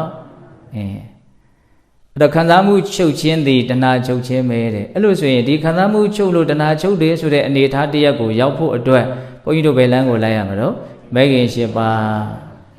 နော်တအုပ်စုပြီးကြဆိုနော်အချိန်ကတဖြည်းဖြည်းနဲ့သွားနေဟုတ်လားတဏှာရဲ့ရှေ့မှာဘာရှိတော့ဝေဒနာယတောခောအာဟုသောရိယတဝကောဝေဒနိသပဇာနာတိဝေဒနာသမှုရိသပဇာနာတိဝေဒနာနိရောဓိသပဇာနာတိဝေဒနာနိရောဓဂာမိနေပရိပရိသပဇာနာတိဝေဒနာကိုလည်းသိတယ်ဝေဒနာဖြစ်ခြင်းရဲ့အကြောင်းကိုလည်းသိတယ်ဝေဒနာချုပ်ခြင်းကိုလည်းသိတယ်ဝေဒနာချုပ်အောင်ဘယ်လိုလုပ်ရမလဲဆိုတဲ့နည်းလမ်းကိုလည်းသိတယ်နော်အဲ့တော့ဝေဒနာကိုသိတယ်ဆိုတဲ့အခါများသောအားဖြင့်ဘုန်းကြီးတို့ဝေဒနာနဲ့ပတ်သက်ပြီးတော့ပြောကြဆိုကြတဲ့အခါမှာဒုက္ခဝေဒနာဒုက္ခဝေဒနာဥပေက္ခဝေဒနာလို့ဒီ၃မျိုးအပြောများတယ်ပေါ့အဲ့ဒါထက်တဆင့်တက်ပြီးတော့ဘုန်းကြီးတို့သောမနတဝေဒနာနဲ့ဒေါမနတဝေဒနာထည့်ပြီးတော့ဝေဒနာ၅မျိုးပြောတာလည်းထင်ရှားတယ်ကိုယ်ဆင်းရဲတာကိုဒုက္ခစိတ်ဆင်းရဲတာကိုဒေါမနတဟုတ်လားကိုချမ်းသာတာကိုဒုက္ခစိတ်ချမ်းသာတာကိုသောမနတနောက်ဥပေက္ခလို့လူတွေကသုံးလို့သာသုံးနေတာဒီခံစားမှုဝေဒနာနဲ့ပတ်သက်ပြီးတော့မြတ်စွာဘုရားဟောများတဲ့ဝေါ်ဟာရကအဒုက္ခမဒုက္ခဝေဒနာအဲ့လိုဟောတာတွေကအများစု အဲ့ဒါကလူထဲမှာသိမတွင်ကျယ်ဘူးဖြစ်နေတယ်နော်အဒုက္ခမဒုက္ခဝေဒနာ तू ကပိုရှင်းတယ်ချမ်းသာတာလည်းမဟုတ်ဘူးဆင်းရဲတာလည်းမဟုတ်ဘူးအဲ့တော့ကျုပ်တို့စိတ်ကတည်သေးသလားမသိဘူးမသိတော့ဘူးနော်ဒါကြောင့်ဥပေက္ခဝေဒနာရဲ့နောက်မှာအဝိဇ္ဇာနုတ္တယကိန်းနေဆိုတာအဲ့ဒါကိုပြောတာဒုက္ခဝေဒနာရဲ့နောက်မှာရာဂနုတ္တယကိန်းဒုက္ခဝေဒနာရဲ့နောက်မှာပဋိက္ခနုတ္တယကိန်းနေစိတ်ထိခိုက်တယ်ဆိုတော့ပြောခဲ့တယ်နော်အဲ့တော့ဝေဒနာတွေကိုဘုန်းကြီးတို့ကအဲ့ဒါလို့3မျိုး5မျိုးအပြောများခဲ့တယ်နားလည်မှုများခဲ့တယ်သို့တော့ဒီမှာကြတော့ဘယ်လိုပြောထားတော့စက္ခုတံဖတ်တဇာဝေဒနာသောတတံဖတ်တဇာဝေဒနာဂန္ဓတံဖတ်တဇာဝေဒနာဇိဝတံဖတ်တဇာဝေဒနာကာယတံဖတ်တဇာဝေဒနာမနောတံဖတ်တဇာဝေဒနာမျက်စိနာနာလျှာကိုစိတ်ရဲ့နောက်မှာဝေဒနာတက်လိုက်နော်စက္ခုတံဖတ်တဇာအယောင်နဲ့မျက်စိနဲ့တွေ့ပြီးတဲ့နောက်မှာဖြစ်ပေါ်လာတဲ့ခံစားမှုမြင်လဲရလို့ဖြစ်လိုက်တဲ့ခံစားမှုဒါလက်တွေ့ကြတဲ့စကားလုံးတွေဒီဥစ္စာတွေကလည်းနော်ခံစားမှုအတော့ဒီရှုထောင့်ကနေကြည့်တော့ဘယ်နှမျိုးထွက်လာမလို့6မျိုးနော်မြင်ရင်းနဲ့ဘုန်းကြီးတို့ခံစားရတယ်ကြားရင်းနဲ့ခံစားရတယ်အနံ့ရရင်ခံစားရတယ်စားတော့ရင်းနဲ့ခံစားရတယ်တွေးထရင်းနဲ့ခံစားရတယ်ဟုတ်လားတွေးကြံရင်းနဲ့ခံစားရတယ်မြင်ရင်းနဲ့ခံစားတာကိုလည်းပဲဘုန်းကြီးတို့3မျိုးပြောင်း3မျိုးတွေးကြည့်လိုက်မြင်ခြင်းမှာ3မျိုးကြားခြင်းမှာ3မျိုး6 3 4 18ဝေဒနာ10မျိုးဖြစ်ခဲ့ရော18မျိုးဖြစ်ခဲ့ရောဟောဝေဒနာခန္ဓာအလွန်ကြီးကျယ်တဲ့အစုအဝေးကြီးသူကနော်ဝေဒနာကိုသိတယ်ဆိုတဲ့နေရာမှာဒီမှာရှင်သာရိပုတ္တရာဝေဒနာကိုဘယ်နှမျိုးပြောတော့6မျိုးပြောတယ်အဲ့ဒီဝေဒနာခံစားမှုတွေဘာကြောင့်ဖြစ်တယ်လဲဝေဒနာဖြစ်ခြင်းရဲ့အကြောင်းတရားဝေဒနာရဲ့ရှေ့မှာဘာရှိတော့ဖတ်တာပြည့်စရာဝေဒနာနော်တွေ့ထိခြင်းကြောင့်ဝေဒနာဖြစ်တယ်နော်တွေ့လို့ဝေဒနာဖြစ်တယ်နော်ဆိုကြပါစို့ဖတ်တာရဲ့အဓိပ္ပာယ်ကိုပြီးတော့နောက်လာမယ့်အုပ်စုမှာသူ့ကိုပြောမှာဟုတ်လားဒါကြောင့်သူ့ရဲ့အကြောင်းကိုအဲ့ဒီကြမှာသေချာလေးနှတ်ထောင်အခုဒီမှာခံစားမှုကဘာကြောင့်ဖြစ်လဲခံစားမှုဟာဖတ်တာကြောင့်ဖြစ်တယ်နော်ဖတ်တာချုပ်လို့ရှိရင်ခံစားမှုချုပ်တယ်ဒါကြောင့်ဝေဒနာချုပ်ခြင်းသည်ဘာလဲလို့မေးရင်ဝေဒနာဖြစ်ခြင်းရဲ့အကြောင်းတရားချုပ်ခြင်းသည်ပင်လေဝေဒနာချုပ်ခြင်းပဲဖတ်တာချုပ်ခြင်းသည်ဝေဒနာချုပ်ခြင်းအဲ့လိုဆိုရင်ဒီဝေဒနာချုပ်ခြင်းသည်တို့ဆိုက်ရောက်ဖို့ဘုန်းကြီးတို့ဘယ်အကျင့်ကိုကျင့်ရမလဲမဂ္ဂင်၈ပါးအကျင့်ကိုကျင့်ရမယ်ဒါပါတော့တမ္မာဒိဋ္ဌိအုပ်စုဖြစ်သွားပြီနော်အဲ့လိုဆိုရင်ဘုန်းကြီးတို့ဝေဒနာရဲ့ရှေ့မှာမရှိမယ်တော့ဖတ်တာရှိမယ်နော်ဝေဒနာရဲ့ရှေ့မှာဖတ်တာရှိမယ်နော်ရှတောခောအာဟုတောရိယတဝကောဖတ်တင်္စပဇာနာတိဖတ်တာတမှုရင်္စပဇာနာတိဖတ်တာនិရောဓင်္စပဇာနာတိဖတ်တာនិရောဓဂာမိနေပရိပဒင်္စပဇာနာတိနော်တမ္မာဒိဋ္ဌိရဲ့အဓိပ္ပာယ်တစ်မျိုးဖွင့်တယ်တွေ့ထိခြင်းဖတ်တာကိုသိတယ်ဒီဖတ်တာဘာကြောင့်ဖြစ်လဲဆိုတဲ့အကြောင်းတရားကိုသိတယ်ဖတ်တာချုပ်ခြင်းကိုသိတယ်ဖတ်တာချုပ်အောင်ဘယ်လိုလုပ်ရမလဲဆိုတဲ့နည်းလမ်းကိုလည်းသိတယ်နော်အဲ့တော့ဖတ်တာကိုဘယ်လိုပိုင်းခြားပြီးတော့ तू သိတယ်လဲဆိုတော့စက္ခုတံဖတ်တာသောတတံဖတ်တာခန္ဓာတံဖတ်တာဇိဝတံဖတ်တာကာယတံဖတ်တာမနောတံဖတ်တာနော်ကျွတ်တို့မြင်လိုက်တယ်ဆိုတာနဲ့အယောင်ရယ်မျက်စိရယ်မြင်သိစိတ်ရယ်ဒီ၃ခုပေါင်းစုံမိတာကိုဖတ်တာလို့ပြောတာ哦စက္ခုံစာပရိစ္ဆရူပိစာဥပ္ပစ္စတိစက္ခုဝိညာဏတိဏ္ဍသင်္ကတိတိဖတ်တော့ဖတ်တာပစ္စယဝေဒနာဝေဒနာပစ္စယတဏ္ဍအစရှိတဲ့ဖြင့်ပရိစ္ဆသမုပ္ပါကိုလက်တွေ့အခုလောလောဆယ်မျက်မှောက်ဖြစ်နေတဲ့အခြေအနေကနေကိုင်းပြီးတော့ဟောတဲ့ဒေသနာတွေလည်းအများကြီးရှိတယ်။ဒါဘုန်းကြီးတို့တန်ယုတ်ပါဠိတော်နိဒာနဝကတန်ယုတ်ပါဠိတော်ဆိုတာဒီပရိစ္ဆသမုပ္ပါနဲ့ပတ်သက်ပြီးတော့ဟောတဲ့ဒေသနာတွေကြီးစုထားတာပေါ့နော်။အဲ့တော့ဖတ်တာကိုဘယ်လိုသိရမှာတော့ဘယ်လိုနားလည်ရမှာတော့မြင်လိုက်တာဟာဖတ်တာပဲကြားလိုက်တာဟာဖတ်တာပဲဒါလူငယ်လေးတွေနားလည်လို့တဲ့ဟောဟာတာနဲ့ဘုန်းကြီးကပြောတာဟုတ်လားမြင်ရပြီတွေ့လိုက်တာပဲဒါနော်စိတ်ထဲထိတွေ့သွားတာပဲကြားလိုက်ပြီးတွေ့သွားပြီအဲ့ဒီတွေ့လို့သောသောကဝေဒနာဖြစ်တာနော်တွေ့ထိလို့ဝေဒနာဖြစ်တာဟုတ်လားအခုဒီမှာတွေ့ထိခြင်းရဲ့အဓိပ္ပာယ်ကိုပြောနေတာနော်ဘယ်နှမျိုးတော့6မျိုးမြင်ခြင်းကြားခြင်းနမ်းရှူခြင်းစားတော့ခြင်းတွေ့ထိခြင်းတွေ့ကြခြင်းအဲ့ဒါဖတ်တာပဲတဲ့အဲ့ဒီဖတ်တာဘာကြောင့်ဖြစ်တယ်လဲဆိုတော့ဖတ်တာရဲ့ရှေ့မှာမရှိတော့တလာယရဏတလာယရဏဆိုတာအမှန်ကတရေကြီးအရာနော်ရွတ်ဆိုလို့လွယ်အောင်လို့သူကပြောထားတာသူ့ရဲ့မူရင်းစကားလုံးကစအာယရဏစအာယရဏကိုသူကတလာယရဏလို့ပြောလိုက်တာစဆိုတာ6ခုအာယရဏဆိုတာအာယုန်တို့ရဲ့တရားအာယုန်တို့ရဲ့တရားဆိုတော့ဘယ်သူကိုပြောနေတာတော့ယစီနန္ဒလျာကိုစိတ်ကိုပဲပြောနေတာနော် Eri ayatana chaupa, Yasinana, Leako, say, the Pata Pichin at Jandabe. Yasi Shilo Miara, Bo, Nashilo Jara, Bo, Hodamola, Yasi Bianime, Dido, Dwabi. Sakut Nampata, Malaro, Sakut Nampata, Malare, Sakut Nampata, Za, Widena, Malaro. Yin on Chibola, the Kanzamu, Malaro. No, Louis, no. At the Dima Pata Bajam Chitale, Ayana Jam Chite. Alusin Pata Chochin, Avalelo me, Ayana Chochin me. No, Alusin Ayana Chochin, so the Pata Chochenzi, those Sayao Posway, Poyiro, Bagishiba, Jimiago, Giale me. The Pata Chochin, Chopo de Giame, Lanzemo, that the old shoe. Now Poyiro Pata Yashima Bashiro, Tala Yerana. Shedoko Audoria Tawago, Tala Yerenin Sabzanadi, Tala Yerana, Tamurin Sabzanadi, Tala Yerana, Nidorin Sabzanadi, Tala Yerana, Nidora Camine, Bribrin Sabzanadi, Tala Yerana will let tire, Tala Yerana, Shijang will let tire, Tala Yerana, Chochin will let tire, Tala Yerana, Choam, Lolo, and Leslie, Nilan will let tire. No, the Tala Yerana will tiro, so Yasinana, Lea, Goseha, Tala Yerana, Dariha. Now, to Timuro yet Tiari, lo tire. Are you no yet Tiari, lo le tire? Yes, you a lo tira. No? You buy your yet, not Sayao ya dia. Now, at nine years Sayao ya dia. Now, to Timuro yet Tia, lo le tone. Sa Pata Yerene dulo, other le tone. Now, Yasinana Leago say go to Timuro yet Tia, lo le tone. Are you no yet Tia, lo le, Naleame? No, I had an hour, a lo Naleame. Ubio Siam, Yasinana Leaco Sego, Luna Leame.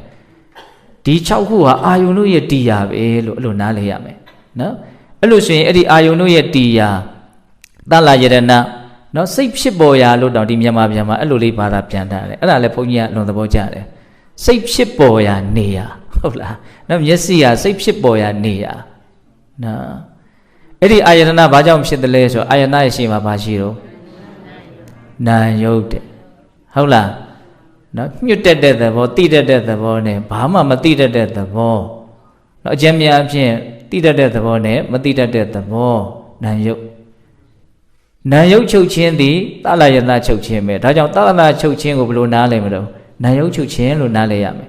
Eddie Nayo Chochin, so that Talana Chochin, you say out Poso and Puino, Bagishaba Jengo, Giali me, Tata Osu. Hola, Yamian Lit Toya, not the Negiani leader. Now those who have a lamero, Namaruba Bisia, Talajanabo. Jedoko Audoria Tavagon, Namaru bin Sabzanadi, Namaruba, Tamurin Sabzanadi, Namaruba, Nidorin Sabzanadi, Namaruba, Yoragamini, Bribrin Sabzanadi, Nayoko letire, Nayo Shitjang will letire, Nayo Chochin will letire, Nayo Choam, Lolo Amles, Nilan will letire. The Nayo below tea the lady, Darlene in a single that account. Nang of Yaswavia, Edima, but the new pionso, Nam you love your day. Widena, Tenya, Sidena, Pada, Menadikara. Tajincho holiday than a lady. That's a day other than you. And I did a gem of your no, Yaswavia. Kanzamu, Hanam, eh? Hola, Nandea. Pido, Tapavenia, Matin, Tenya, Nandea. No, hello, me, Piome, sis, only the Dunia and Jabu to the Lumio de Care, Sidena. No, the Lana, the Mio share, Daga lady Sophia, you don't as a long lady. Hola, no Sidena yet the ball. Hola, Pido Maro, Pada, Cubiore duty move, Pido Menati Cara, Sensare, singing, alone doing it. Dabado, Nandea, Tinshala, Yaswapia Hall, no? Churuboama, they gave Shinny Yari. Nansula Ella, hate it. Shoko Jadam Yaswavia, but we are what is our Maboji liver. I will meet you with Shinny de Ubara Yote. Not the Messina Miene, go on Yilo, Jamianale Lipo. Hola. Adodima, Nayoko Theatre, so that Adlumio, Thea. Tani and Nayo Bajam Shidale, Nayo Shichi, Jamdea, Nayo Ishima Bashi. Wayne. No, bravery Wayne. Hola. Wayne Shibiroma, Nayoha, Shipola. No. အဲ့ဒါကိုဘုန်းကြီးတို့အသေးစိတ်နော်တကယ်လက်တွေ့ကြကြသိတယ်လေဒီဆိုတော်ဘုရားကြီးရေးတဲ့ပရိစ္ဆေသမုပ္ပါဒိပနိဆိုတာကိုဖတ်ကြည့်နော်ဘုန်းကြီးကတချို့ဟာတွေကြတော့အသေးစိတ်ကြီးအပြောတတ်ဘူးပေါ့နော်ကိုယ့်အကိုဖတ်ကြည့်လိုက်ဘာမှနားမလဲစရာမရှိဘူးအဲ့တော့ဝိညာဉ်ကြောင့်နာယုံဖြစ်တယ်ဒီလိုပဲကျွတ်တို့အကြံဉာဏ်သိရမယ်ဝိညာဉ်ကသူကအဥပြုပြီးတော့ဖြစ်လိုက်တာတခါတည်းနာယုံဟာပါလာတယ်ဟုတ်လားဒါနဲ့ရနာယုံချုပ်ခြင်းကဘာလဲလို့မေးရင်ဝိညာဉ်ချုပ်ခြင်းပဲဝိညာဉ်မချုပ်ဘဲနဲ့နာယုံမချုပ်ဘူးဝိညာဉ်ဖြစ်ရင်နာယုံဖြစ်မယ်ပေါ့ဒိဋ္ဌိဝိညာဉ်ဖြစ်တာနဲ့နာယုံဖြစ်လိမ့်မယ်ဒီသဘောကိုပြောတာအဲ့လိုဆိုလို့ရှိရင်ဒီနာယုံချုပ်ခြင်းစီကိုစရောက်ဖို့အတွက်ကျင့်သုံးရမယ့်နိလန်သည်မဂ်ခင်၈ပါးပြီးတော့မယ်နော်နာမရူပရဲ့ရှေ့မှာပါရှိတော့ဝိညာဉ်ရှိတယ်ယတောခောအာဟုသောရိယတဝကောဝိညာဏင်စပဇာနာတိဝိညာဏသမှုရင်စပဇာနာတိဝိညာဏនិရောဓင်စပဇာနာတိဝိညာဏនិရောဓဂာမိနေပရိပဒင်စပဇာနာတိဝိညာဉ်ကိုလည်းသိတယ်ဝိညာဉ်ဖြစ်ကြောင်းကိုလည်းသိတယ်ဝိညာဉ်ချုပ်ခြင်းကိုလည်းသိတယ်ဝိညာဉ်ချုပ်အောင်မလုပ်ရမယ့်အကျင့်ကိုလည်းသိတယ်အဲ့တော့ဝိညာဉ်ကိုဘယ်လိုသိတုံးဆိုတော့ဟောလာပြီ6မျိုးသိတယ်စက္ခုဝိညာဉ်သောတာဝိညာဉ်ခန္ဓာဝိညာဉ်ဇေဝဝိညာဉ်ကာယဝိညာဉ်မနောဝိညာဉ်ဒါဝိညာဉ်ပဲတဲ့အဲ့ဒီဝိညာဉ်ဘာကြောင့်ဖြစ်တယ်လဲဝိညာဉ်ရဲ့ရှေ့မှာမရှိတော့သင်္ခါရအကောင်းဆုံးမျိုးမျိုးလုပ်ခဲ့တဲ့အရာကိုသင်္ခါရလို့ပြောတာစောတော်တုန်းကပြောတဲ့ကမ္မဘဝနဲ့ဒီသင်္ခါရဆိုတာအတူတူပဲအဲ့လိုနားလည်ရမှာနော်ကမ္မဘဝကြောင့်ဘဝပြည့်စရာဇာတိဆိုတာလာတာကိုအခုဒီမှာသင်္ခါရပြည့်စရာဝိညာဏဝိညာဏဆိုတာဘဝတစ်ခုရဲ့အစပရိသေဝိညာဉ်ကိုအဓိကဆိုလိုတာဇာတိဆိုတဲ့စကားလုံးနဲ့ဘာမှအတိတ်ပဲမကွာခြားဘူးဒါပေမဲ့ तू ကအတိတ်ဖြစ်ခဲ့တာတွေကိုအခြေခံပြီးတော့ဖြစ်ခဲ့တာတွေကိုအဓိကရည်ညွှန်းပြီးတော့ဟောတာဟိုမှာဘဝပြည့်စရာဇာတိဆိုတာဖြစ်မှတ်ဟာတွေကိုရည်ညွှန်းပြီးတော့ပြောနေတာဒါကြောင့်အသုံးနှုန်းလေးတွေကမတူနော်အဲ့တော့ဝိညာဉ်ဘာကြောင့်ဖြစ်တယ်လဲနော်ဝိညာဉ်ဘာကြောင့်ဖြစ်တယ်လဲဆိုတော့သင်္ခါရကြောင့်ဖြစ်တယ်ဝိညာဉ်ဘာကြောင့်ချုပ်မလဲဝိညာဉ်ချုပ်ရတာဘာလဲလို့မြင်သင်္ခါရချုပ်ရတာဝိညာဉ်ချုပ်ရပါနော်အဲ့လိုဆိုရင်သင်္ခါရချုပ်ခြင်းဝိညာဉ်ချုပ်ခြင်းဒီသဘောတွေကိုစရောက်ဖို့တဲ့ဘုန်းကြီးတို့မဂ္ဂင်၈ပါးခြင်းကိုကျင့်ရလိမ့်မယ်ဒီလိုဒါသမာဓိဋ္ဌိတစ်မျိုးနော်ဝိညာဉ်ပြီးတော့ဘာလာမလို့သင်္ခါရယတောခောအာဟုသောရိယတဝကောသင်္ခါရေစပဇာနာတိသင်္ခါရသမှုရင်စပဇာနာတိသင်္ခါရនិရောဓင်စပဇာနာတိသင်္ခါရនិရောဓဂာမိနေပရိပဒင်စပဇာနာတိနော်အကောင်းဆုံးမျိုးမျိုးလုပ်တယ်နော်ဒီသင်္ခါရကိုလည်းသိတယ်ဒီသင်္ခါရဘာကြောင့်ဖြစ်တယ်လဲဆိုတဲ့အကြောင်းတရားကိုလည်းသိတယ်သင်္ခါရချုပ်ရကိုလည်းသိတယ်သင်္ခါရချုပ်ရသည်ကိုဆက်ရောက်စေမဲ့ဒီလမ်းကိုလည်းသိတယ်အဲ့တော့သင်္ခါရကိုဘယ်လိုသိမှာတော့ကာယသင်္ခါရဝစီသင်္ခါရစိတ်တသင်္ခါရဟောအသုံးနှုန်းလေးတွေနော်မှတ်ထားနော်ကာယသင်္ခါရကိုယ်လေးလျောက်လှုပ်ရှားတယ်ကောင်းတာတွေမကောင်းတာတွေဝစီသင်္ခါရနှုတ်ကဖွင့်ဟပြောဆိုတယ်ကောင်းတာတွေမကောင်းတာတွေမနောသင်္ခါရစိတ်ကတွေးကြံတယ်ကောင်းတာတွေမကောင်းတာတွေအဲ့ဒါဘာလို့သင်္ခါရပဲအမြဲတမ်းဖြစ်နေတဲ့ကျုပ်တို့မှာအဲ့ဒီသင်္ခါရဖြစ်နေသေးသမျှလာလိမ့်မယ်သင်္ခါရပြည့်စရာဝိညာဏဝိညာဏပြည့်စရာပရိစ္ဆေသမုပ္ပါအဲ့လိုတန်းသွားတာအဲ့လိုတန်းပြီးတော့လာခဲ့တာအဲ့လိုမြင်ရမယ်နော်အဲ့တော့သင်္ခါရကိုဘယ်လိုနားလည်မလို့ကာယသင်္ခါရဝစီသင်္ခါရစိတ်တသင်္ခါရလို့နားလည်ရမယ်အဲ့ဒီသင်္ခါရတွေဘာကြောင့်ဖြစ်တယ်လဲဆိုတော့သူရှိမှာမရှိတော့အဝိဇ္ဇာဘဝကိုဆင်းရဲမှမသိဘူးဘဝဆင်းရဲမှမသိတဲ့အတွက်ကြောင့်ဘာဖြစ်ကောင်းတို့ညာဖြစ်ကောင်းတို့ထင်ပြီးတော့ထင်မိထင်ရလုံနေကြတာထင်မိထင်ရပြောနေကြတာနော်အဲ့လိုပဲဘုန်းကြီးကတော့ဘာသာပြန်လိုက်ခြင်းထင်မိထင်ရတွေးနေထင်မိထင်ရပြောထင်မိထင်ရလှုပ်တာပဲအဲ့ဒါဘာခေါ်တော့အဝိဇ္ဇာနော်အဝိဇ္ဇာဖြစ်လို့သင်္ခါရဖြစ်ရတယ်အဲ့လိုဆိုရင်သင်္ခါရချုပ်ခြင်းရပါလေဝိဇ္ဇာချုပ်ခြင်းပဲအဝိဇ္ဇာချုပ်လို့သင်္ခါရချုပ်တဲ့အနေအထားကိုရောက်ချင်တယ်ဆိုရင်မဂ္ဂင်၈ပါးကိုကျင့်တာပဲနော်ဒါသင်္ခါရအုပ်စုပေါ့နော်သင်္ခါရကိုသိတယ်သင်္ခါရဖြစ်ကြောင်းကိုသိတယ်သင်္ခါရချုပ်ခြင်းကိုသိတယ်သင်္ခါရချုပ်အောင်ဘယ်လိုလုပ်ရမလဲနိလန်းကိုသိတယ်ဒါပဲနော်သင်္ခါရရဲ့ရှေ့မှာရှိမယ်တော့အဝိဇ္ဇာထိတ်ဆုံးရောက်လာပြီနော်ယတောခောအာဟုသောရိယတဝကောအဝိဇ္ဇင်စပဇာနာတိအဝိဇ္ဇာသမှုရင်စပဇာနာတိအဝိဇ္ဇာនិရောဓင်စပဇာနာတိအဝိဇ္ဇာនិရောဓဂာမိနေပฏิပဒင်စပဇာနာတိအဝိဇ္ဇာဆိုတဲ့မသိမှုကိုလည်းသိတယ်အဲ့ဒီအဝိဇ္ဇာဘာကြောင့်ဖြစ်တယ်လဲဆိုတဲ့အဝိဇ္ဇာရဲ့အကြောင်းတရားကိုလည်းသိတယ်အဲ့ဒီအဝိဇ္ဇာချုပ်ခြင်းကိုလည်းသိတယ်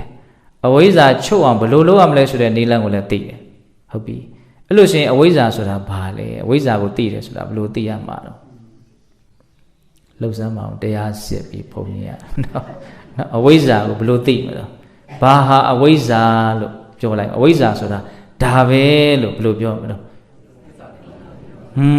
သစ္စာလေးပါးကိုမသိဟုတ်တယ်နော်အတရားနာထားတာကွာအချိတ်အဆက်ကမမိတာသစ္စာလေးပါးကိုမသိတာအဝိဇ္ဇာ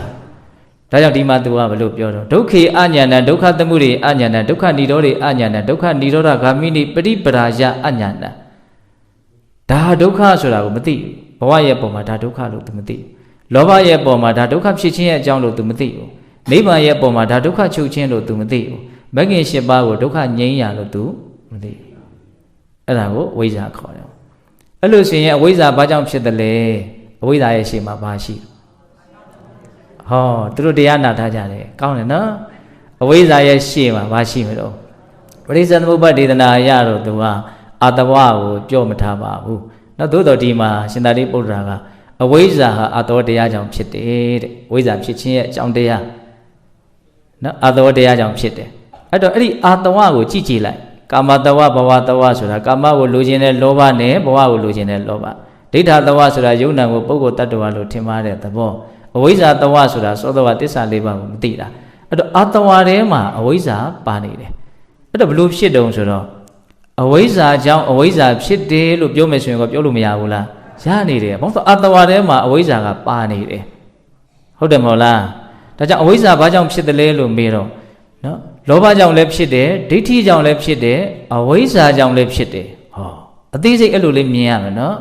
ဘာကြောင့်ကျွတ်တို့သစ္စာလေးပါးကိုမသိကြတာတော့လောဘကြောင့်မသိဘူးဟောအသေးစိတ်အဲ့လိုထိလက်တွေ့ကြထိသွားမှာနော်စာလိုတင်ရက်မထားနဲ့ဘာလို့ဘဝကိုဆင်းရဲတယ်လို့ကျွတ်တို့မသိတာတော့အတဝကြောင့်မသိတာလို့သူကပြောနေတယ်လေအဲ့လိုဆိုအတဝထဲမှာကာမကိုလိုချင်တဲ့လောဘမပါဘူးလားဘဝကိုလိုချင်တဲ့လောဘမပါဘူးလားဒါကြောင့်လောဘဖြစ်နေလို့ကျွတ်တို့ဘဝကိုဆင်းရဲလို့မသိဒီလိုလည်းပြောလို့ရတယ်ဒိဋ္ဌိဖြစ်နေလို့ကျွတ်တို့ဘဝကိုလောဘဘဝကိုဒုက္ခလို့မသိဘဝကိုဒုက္ခလို့မသိလို့ကိုဘဝကိုဒုက္ခလို့မသိဘူးဟောဒီလိုလည်းပဲဘုန်းကြီးတို့ပြောလို့ရတယ်သဘောပေါက်လားမသိဘူးအဲ့တော့အဝိဇ္ဇာဘာကြောင့်ဖြစ်တယ်လဲလို့မေးရင်အတောတရားကြောင့်ဖြစ်တယ်အဲ့လို့ဆိုရင်ဝိဇ္ဇာဘယ်လိုချုပ်မလဲဝိဇ္ဇာချုပ်ရပါလဲဆိုရင်အတောချုပ်ရအတောချုပ်ပြီးတော့ဝိဇ္ဇာချုပ်အောင်ဘယ်လိုလုပ်ရမလဲလို့မေးရင်မဂ္ဂင်၈ပါးအဲ့ဒီမှာနောက်ဆုံးအုပ်စုရောက်လာပြီနောက်ဆုံးအုပ်စုသူကအာတဝတ္တထာလေဆိုတော့ကယတောခောအာဟုသောအရိယတာဝကောအာတဝင်္စပဇာနာတိအာတဝသမှုရိဉ္စပဇာနာတိအာတဝនិရောဓိဉ္စပဇာနာတိအာတဝនិရောဓဂ ामि နိပရိပရိဉ္စပဇာနာတိနောက်ဆုံးပြောတဲ့တမ္မာဒိဋ္ဌိအာတဝဆိုတာဘာလဲသူသိတယ်ဒီအာတဝဘာကြောင့်ဖြစ်တယ်လဲဆိုတဲ့အကြောင်းတရားကိုလည်းသူသိတယ်အာတဝချုပ်ခြင်းကိုလည်းသိတယ်အာတဝချုပ်အောင်ဘယ်လိုလုပ်ရမလဲဆိုတဲ့နည်းလမ်းကိုလည်းသိတယ်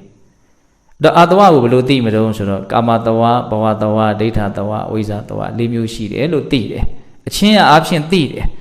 ကာမကိုတက်မဲ့နေတဲ့စိတ်တွေဖြစ်နေပြီဆိုဩငါမှအာတဝတွေယိုစီးနေပြီလောဘတွေယိုကျနေပြီဟုတ်လားဘဝကိုမဲ့နေပြီရှင်ပါတော့ဘဝတဝတွေယိုစီးနေပြီငါစိတ်ထဲကနေအနာကနေသွေးပုတ်ပြီပုတ်တွေထွက်တယ်လို့မျိုးမစင်ကြယ်တာတွေမတန့်ရှင်းတာတွေဒုက္ခဖြစ်ခြင်းရဲ့အကြောင်းတရားတွေယိုထွက်ကုန်ပြီအဲ့လိုသိရမယ်အာတဝကိုသိတယ်ဆိုတာနော်ကာမတဝဘဝတဝဒိဋ္ဌတဝဝိဇ္ဇာတဝအတဝကိုအဲ့လိုသိတယ်အဲ့လို့ရှိရင်အတဝဖြစ်ခြင်းရဲ့အကြောင်းတရားဘာလဲဒုတိယအတဝဖြစ်ခြင်းရဲ့အကြောင်းတရားကိုဒီမှာသူကအဝိဇ္ဇာလို့ပြန်လာတယ်ဟောလဲသွားပြီနော်မသိမှုကြောင့်ပဲအတဝဖြစ်တယ်ဒါကြောင့်ဘုန်းကြီးကစောတော်တုန်းကပြောတာလေအတဝထဲမှာအဝိဇ္ဇာပါတယ်အဝိဇ္ဇာကြောင့်အဝိဇ္ဇာဖြစ်တယ်လို့ပြောရရောက်နေတယ်ခုဒီမှာလည်းပဲအတဝဘာကြောင့်ဖြစ်တယ်လဲဆိုတော့အဝိဇ္ဇာကြောင့်ဖြစ်တယ်အဲ့ဒီအဝိဇ္ဇာကြောင့်အဝိဇ္ဇာတဝါလည်းဖြစ်နိုင်တယ်ကာမတဝါလည်းဖြစ်နိုင်တယ်ဘဝတဝါလည်းဖြစ်နိုင်တယ်ဒိဋ္ဌတဝါလည်းဖြစ်နိုင်တယ်အဝိဇ္ဇာတဝါလည်းဖြစ်နိုင်တယ်မသိလို့ကိုမသိနေတာဘာမှမဖြစ်နိုင်ကြအကြောင်းမရှိဘူးမသိခြင်းကြောင့်ကိုထပ်ပြီးတော့ကိုမသိနေတာဟုတ်လားအတဝါဖြစ်ခြင်းရဲ့အကြောင်းတရားပါလေအဝိဇ္ဇာအဲ့လို့ဆိုရင်အတဝါချုပ်တယ်ဆိုတာပါတော့အဝိဇ္ဇာချုပ်ခြင်းဒီအတဝါချုပ်ခြင်းအဲ့ဒီအတဝချုပ်အောင်ဘယ်လိုလုပ်ရမလို့မဂ္ဂင်၈ပါးတဲ့မလေးမနေ့ပြောရတယ်တနာရီနဲ့10မိနစ်ရှိသွားပြီနော်အနအုပ်စုဖြစ်သွားဆိုတော့16အုပ်စုဖြစ်သွားတယ်နော်ဘုန်းကြီးတို့စရင်လာတာကကုသိုလ်အကုသိုလ်ကုသိုလ်ရဲ့ အကုသိုလ်ကုသိုလ်အကုသိုလ်ရဲ့အကြောင်းကုသိုလ်ရဲ့အကြောင်းဟုတ်ပြီနော်အဲ့ဒါပြီးတော့သူပါလာတော့အာဟာရပြီးတော့သစ္စာအဲ့ဒါပြီးတော့ပရိစ္ဆေသမုပ္ပါအင်္ဂါ12ပါးမှာနောက်ဆုံးအာတဝတိုးလာတယ်အဲ့တော့အဲ့ဒါက73ပါးရှေ့က3ပါးအလုံးဘယ်နှမျိုးတော့16အုပ်စုဖြစ်သွားတယ်ဗောနော်သုတ်တန်ကြီးကရှေ့လဲရတယ်မှတ်တမ်းလေးရစေခြင်းလို့ဘုန်းကြီးကနော်ဒီနားမှာအခုတရားနာနေတဲ့လူက3-400နော်ဒါလေးကိုကောင်းကောင်းမွန်မွန်လေးတီးဖြတ်ပြီးတော့ဒီအယုတ်ဒီတန်လေးကိုနားထောင်မဲ့လူကဘလောက်လို့ခံမှန်းလို့မရဘူးဟုတ်လားဒါကြောင့်ဒီဥစ္စာလေးတွေကိုဘုန်းကြီးတို့တိတိကျကျလေးစနစ်တကျလေးဖြစ်အောင်တိတိကျကျနော်လွဲချော်မှုနည်းအောင်ဘုန်းကြီးတို့မလုပ်အောင်တော့ကြိုးစားရတယ်ဟုတ်လားဟာသုတ်တန်တဲ့တော့သမ္မာဒိဋ္ဌိသုတ်တန်တဲ့ရှင်သာရိပုတ္တရာဟောခဲ့တာဟုတ်လားဘုန်းကြီးတို့သာသနာတော်မြတ်နဲ့တွေ့ရတဲ့နော်လူဘဝရတဲ့အခိုင်မှာအရေးပါဆုံးကအမြင်မှန်မှုပဲလို့တရားနိဒာန်တော်ကပြောခဲ့တယ်ဟုတ်လားအဲ့ဒီအမြင်မှန်မှုတမ္မာဒိဋ္ဌိဒီပင်လည်းအစဉ်စဉ်ရှိတယ်နောက်ဆုံးမဉ္ဇဉ်ဖူညာရပြီးတော့ဒုက္ခငြိမ်းရတဲ့အဆင့်ထိရောက်သွားဖို့အတွက်တမ္မာဒိဋ္ဌိကိုမြင့်တင်နိုင်ဖို့လိုမယ်ပေါ့နော်ဒါကြောင့်တမ္မာဒိဋ္ဌိကိုအမြင့်မားဆုံးအဆင့်ထိရောက်အောင်မြင့်တင်နိုင်ကြတဲ့နော်လေ့ကျင့်ကြိုးစားအထောက်နိုင်ကြတဲ့သူတော်ကောင်းတွေဖြစ်ကြပါစေလို့ဘုန်းကြီးတို့ဆန္ဒပြုပြီးတော့ဒီကနေ့ပြုကြရတဲ့ကုသိုလ်ကောင်းမှုအစွတ်စွတ်ရဲ့စွမ်းတတ္တိကြောင့်ဘုရားတပည့်တော်တို့ဒီမဉ္ဇဉ်ဖူညာမျက်နှိပ်ပံကိုလင်းမြန်ထုတ်ချောက်မျက်မှောက်ပြုပရစေကုန်သောဟုပတ္တနာအောင်စုပြုကြကုန်ရာတည်း